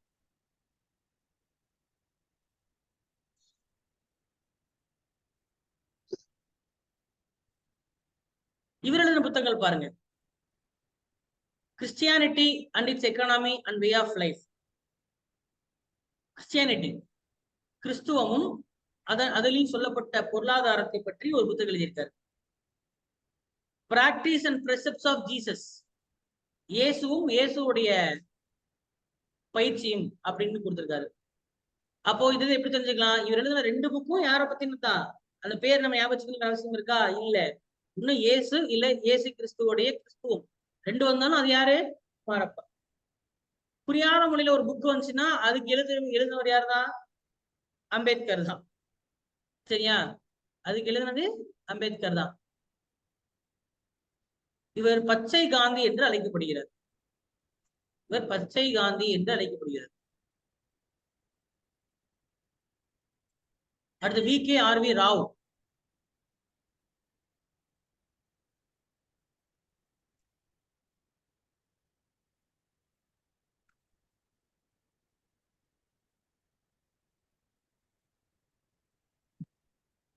யாரு? VK.RV ராவ். இவர் கீன்ஸினுடைய யார் ஞாபகம் இருக்கா? JM Keynes. JM கீன்ஸ் உடைய சீடர். அப்ப கீழ்கண்டவற்றில் யார் JM கீன்ஸ் உடைய சீடர் வந்தா நீங்க என்ன சொல்லணும்? யாருப்பா கீன்ஸ்? புதிய நவீன, அதாவது என்ன, பெரும் பேரியல் பொருளாதார தந்தை. பொருளாதாரம் சீர்கெடும் போது அரசாங்கம் தலையிடணும்னு சொன்னது இவர் தான். கலப்பு பொருளாதாரம் உருவானது யாருக்கு காரணம்? இவர் தான். இவர் தான் எல்லாமே. இப்ப இருக்க பிரசன்ட் எக்கானமி பட்ஜெட் அப்படின்னு ஒரு அரசாங்கம் ஒண்ணு போடுதுன்னா அதுக்கு காரணம் யார் தான்? அதுக்கும் கீன்ஸ் தான். சரியா? நிதி கொள்கை அப்படின்னு ஒண்ணு இருக்குன்னா அது காரணம் யார் தான்? கீன்ஸ் தான். கீன்ஸா ஜீன்ஸா? கீன்ஸ் ஸ்பெல்லிங் பார்த்துருக்கேன். சில பேர் கெய்ன்ஸ், கைனி அப்படி ஏதோ ஒன்று சொல்லுவாங்க. அதெல்லாம் கிடையாது. Keynes, JM Keynes, John Maynard Keynes. ஓகேவா? சோ இவர் ஒருத்தர் தான் சீடர். யாருடைய? ஜேம் கீன்ஸ் கிட்ட இவர் ராவ் வந்து நம்ம சீடரா இருந்தார். சரியா? இவருடைய பேப்பர் பாருங்க, full employment and economic development.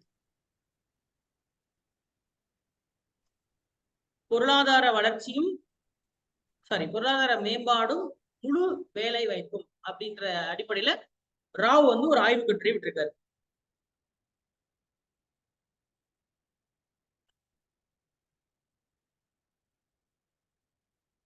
What is wrong with Indian economic life? இந்திய பொருளாதார வாழ்க்கையில் என்ன தவறு உள்ளது அப்படின்ற பேர்ல 1938 ஒரு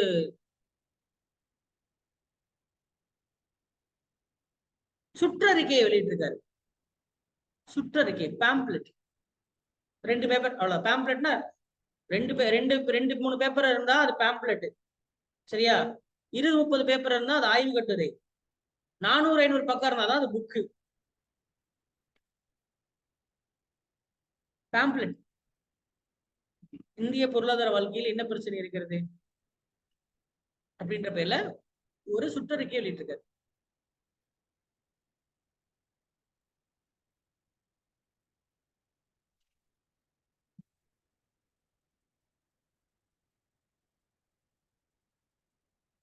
அப்ப இவர் ஜான் மேனார்ட் கீன்ஸோட சீடர்னால அது கீன்ஸ் சொல்லக்கூடிய சம்பந்தப்பட்ட எல்லா கருத்துக்கும் இவரும் உடன்படுவார். இப்ப எப்படி காந்தியும் குமாரப்பாவும், கீன்ஸும் ராவும். ஞாபகம் வச்சுக்க.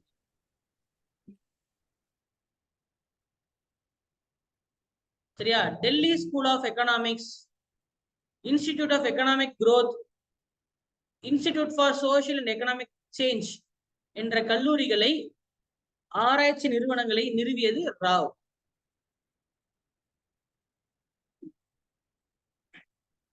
Delhi school of economics, institute of economic growth,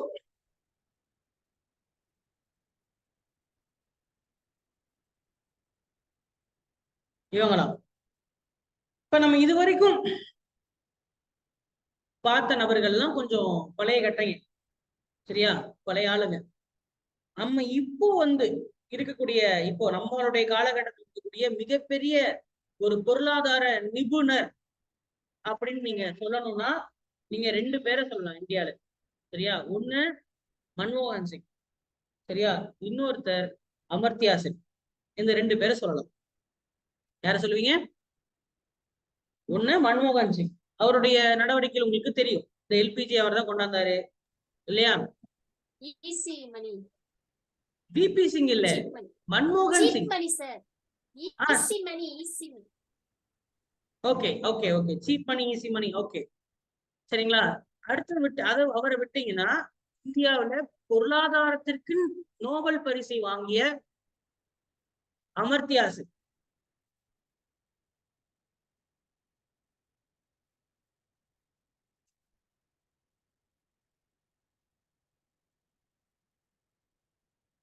Amartya Sen.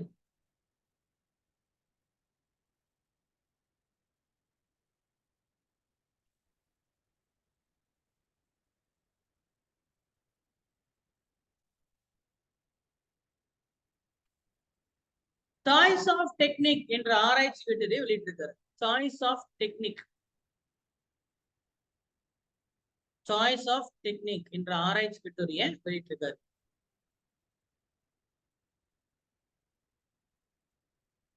சரிங்களா?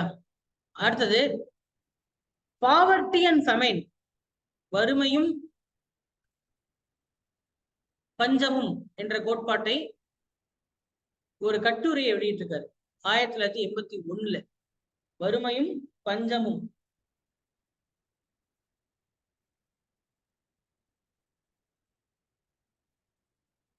வறுமையும் பஞ்சமும்.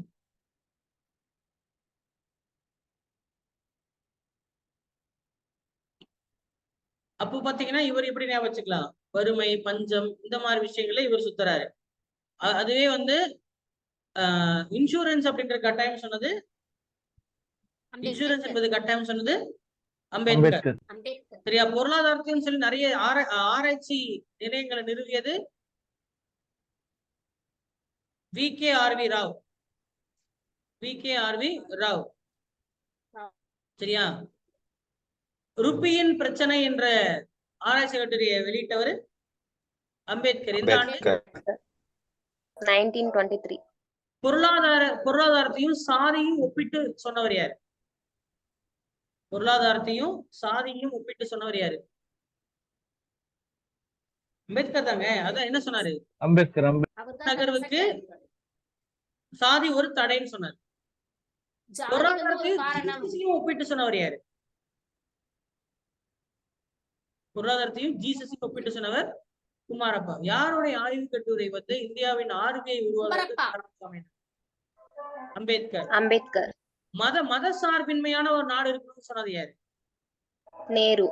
நேரு. சரியா? இந்தியால நிறைய டேம்களை, நிறைய பல்கலைக்கழக கல்லூரிகளை கட்டி விட்டது நேரு. நேரு. சரியா? மதுவை தடை செய்யணும்னு சொன்ன சிந்தனையாளர் காந்தி. மலையும் பொருளாதாரத்தையும் கம்பேர் பண்ணவர் மலையும் பொருளாதாரத்தையும் கம்பேர் பண்ணவர் திருவள்ளுவர். சரியா? திருவள்ளுவருங்க. மக்கள் நலன் விரும்பும் அரசாங்கம், அதாவது வெல்ஃபேர் ஸ்டேட்டுங்கிற கோட்பாட்டை சொன்னவர் திருவள்ளுவர். சரி. காந்தி பொருளாதாரத்துல எதை பாவம் என்று குறிப்பிடுகிறார்? மிஷின். மிஷின். சரியா? சுயசார்பு பொருளாதாரத்தை எண்ணுபவர், சுயசார்பு பொருளாதாரத்தை எண்ணுபவர் திருவள்ளுவர். செல்ஃப் சஃபிஷியன்ட் எக்கானமி, சுயசார்புடைய பொருளாதாரம் காந்தி. சுயசார்புடைய பொருளாதாரத்தை வேணும்னு சொன்னது திருவள்ளுவர். சுயசார்புடைய கிராமம் இருக்குன்னு சொன்னவர் தான் காந்தி. சுயசார்புடைய கிராமங்கள் இருக்கணும்னு சொன்னதுதான் காந்தி. உணவு கட்டுப்பாடை பற்றி குறிப்பிட்டவர், உணவு கட்டுப்பாடை பற்றி குறிப்பிட்டவர் காந்தி.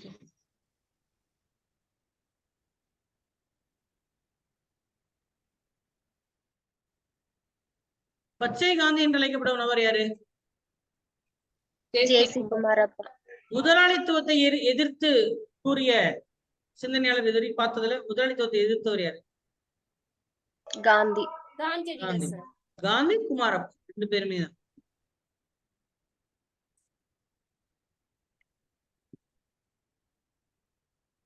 சாய்ஸ் ஆஃப் டெக்னிக் என்ற ஆய்வு கட்டுரை வெளியிட்டவர் அமர்த்தியா சென். அமர்த்தியா சென். அமர்த்தியா சென்.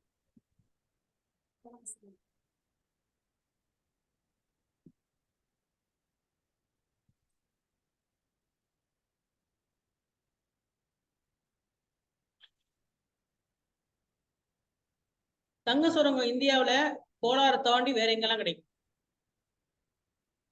பார்த்து பார்த்து பார்த்து சொல்லுங்க, யோசிக்காதீங்க. ராமகிரி, குட்டி, குட்டி தங்க சுரங்கம் ராமகிரி.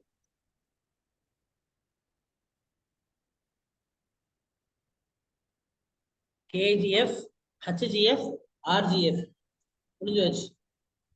சரியா? KGF, HGF, RGF. எந்த இந்தியாவுல எந்த இடத்துல நிறைய பேர், எந்த மாநிலத்துல நிறைய பேர் இறந்து போறாங்க?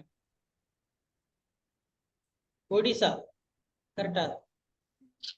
சரியா? மக்கள் அடர்த்தி அதிகமா கொண்ட மாநிலம் பீகார். பீகார். மக்கள் அடர்த்தி அதிகமா கொண்ட மாநிலம் பீகார்.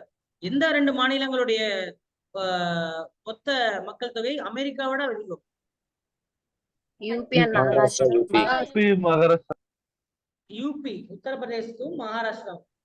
எந்த 4 மாநிலங்கள் வந்து நோயுடன் ஒப்பிடப்படுகிறது? பிமாரு. பீகார், மத்திய பிரதேசம், மகாராஷ்டிராவா? மத்திய பிரதேஷ், ராஜஸ்தான், ராஜஸ்தான், உத்தரப்பிரதேஷ். குஜராத்தா? உத்தரப்பிரதேஷ். உத்தரப்பிரதேசம். ஹரியானாவும் நம்ம பார்த்த விகிதத்துக்கு என்ன சம்பந்தம்? நம்ம பார்த்த எந்த விகிதத்துல ஹரியானா வருது? பெண் குழந்தைகள் குறைவா இருக்காங்க. ஆ? பெண் குழந்தைகள் குறைவா இருக்க மாநிலம். பெண்கள் குறைவாக இருக்கக்கூடிய மாநிலம், பெண் சிசு கொலைகள் அதிகமா இருக்கக்கூடிய மாநிலம் இல்லையா? பெண்கள் அதிகமா குறைவா இருக்கக்கூடிய மாநிலம். சரி, அலுமினியம் எப்படி தயாரிக்கலாம்? பாக்சைட்ல. பாக்ஸிங் க்ளவுஸா? பாக்சைட். பாக்சைட். சரியா? புதுப்பிக்கத்தக்க ஆற்றல்கள்ல வரிசையா சொல்லுங்க. சூரிய வெளிச்சம், காற்று, ஓத ஆற்றல், புவி ஆற்றல், புவி வெப்ப ஆற்றல், சக்தி, அலை சக்தி, புவி வெப்ப சக்தி, உயிரி எரிவாயு சக்தி, உயிரி எரிபொருள். உயிரி எரிபொருள். சரி, சரிதான்.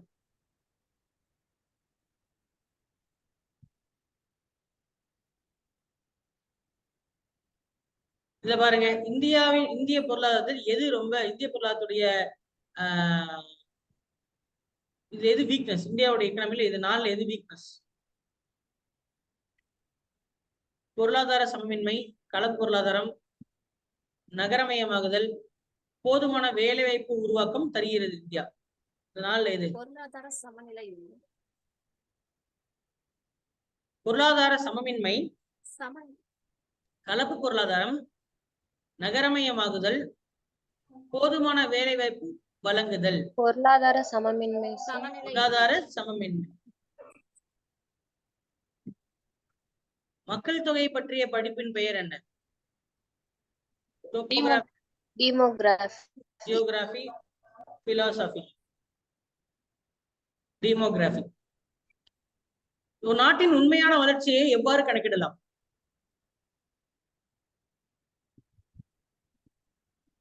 ஜிடிபி, ஜிஎன்பியா, ஜிடிபியா? ஜிடிபி. சரி, கீழ்கண்டவற்றில் எது வளர்ந்த நாடு?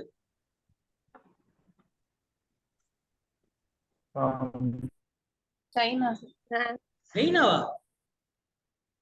கீழ்கண்டவற்றில் சொல்லுங்கம்மா. இங்க கைனா எங்க? சைனான்னு சொன்னீங்களா? சைனானே இல்லையே. பிரான்ஸ். இந்தியா எத்தனாவது வளர்ந்த நாடு? 4, 6, 5, 10? 5வது. கலப்பு பொருளாதாரம் என்றால் என்ன? இந்த 4 ஆப்ஷன் என்னன்னு சொல்லுங்க. தனியார் துறையும் வங்கிகளும், பொது மற்றும் தனியார் துறைகள். தனியார் மற்றும் பொது மற்றும் தனியார் துறைகள் செயல்படுவது. 4ல ABCD எது? டி. B sir. பலூனா? B for balloon. ஆமா sir.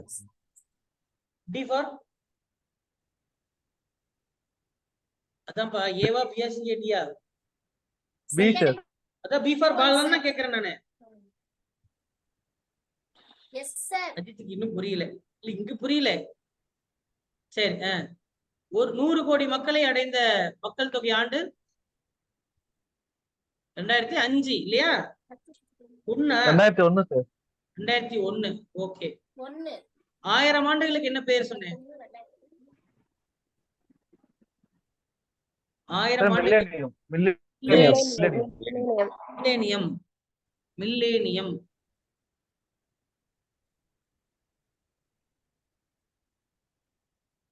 ஆயிரம் நபர்களுக்கு பிறக்கக்கூடிய பிறப்புகளுக்கு என்ன பேரு? பிறப்பு விகிதம். பிறப்பு விகிதம். சரியா? மக்கள் தொகை அடர்த்தி எப்படி கால்குலேட் பண்ணுவீங்க? மக்கள் தொகை அடர்த்திய Total population by land of area. பரப்பளவு. Option C. மக்கள் தொகை பை பரப்பளவு. விகேவி ராவ், விகேஆர்வி ராவ் யாருடைய மாணவர்? JM Keynes. JM Keynes உடைய மாணவர். காந்திய பொருளாதார சிந்தனைகளை முன்மொழிந்தவர்? JC குமாரப்பா. சரியா? டெமோக்ராட்டிக் சோசியலிசம், மக்களாட்சியுடைய சமத்துவம் என்று குறிப்பிட்டவர்? நேரு, ஜவஹர்லால் நேரு. நேரு எந்த ஆண்டு இறந்து போனார்? 1964.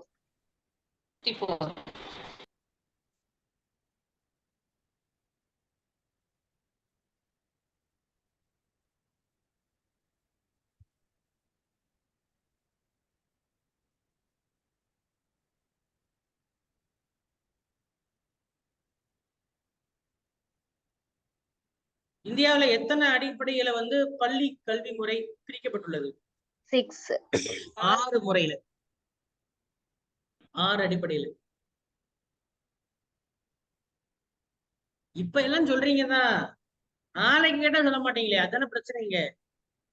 இப்ப சொல்லி என்ன பிரயோஜனம்? கல்விக்குன்னு எவ்வளவு ஒதுக்குறாங்க இந்தியாவுல? 3%. சரியா? இந்தியால எத்தனை கிலோமீட்டருக்கு ட்ரெயின் பாதை கரண்ட் கம்பியால போட்டிருக்கு? இந்தியால எத்தனை கிலோமீட்டர் கரண்ட் கம்பியை போட்டு ட்ரெயின் பாதை? சார் 13,000. வைர சுரங்கங்கள் வட இந்தியாவில் உள்ளன. சரியா தவறா? தவறு சார்.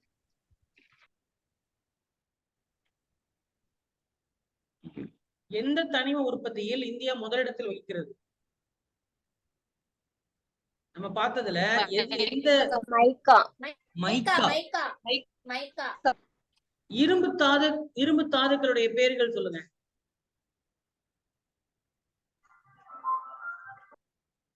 Haematite, magnetite. தமிழ்நாட்டுடைய மக்கள் அடர்த்தி எவ்வளவு? 555. இந்தியாவுடைய மக்கள் அடர்த்தி 382. இந்தியாவுடைய மக்கள் அடர்த்தி 382. எந்த ஆண்டு மக்கள் தொகை வெடிப்பு ஏற்பட்டது? 1961.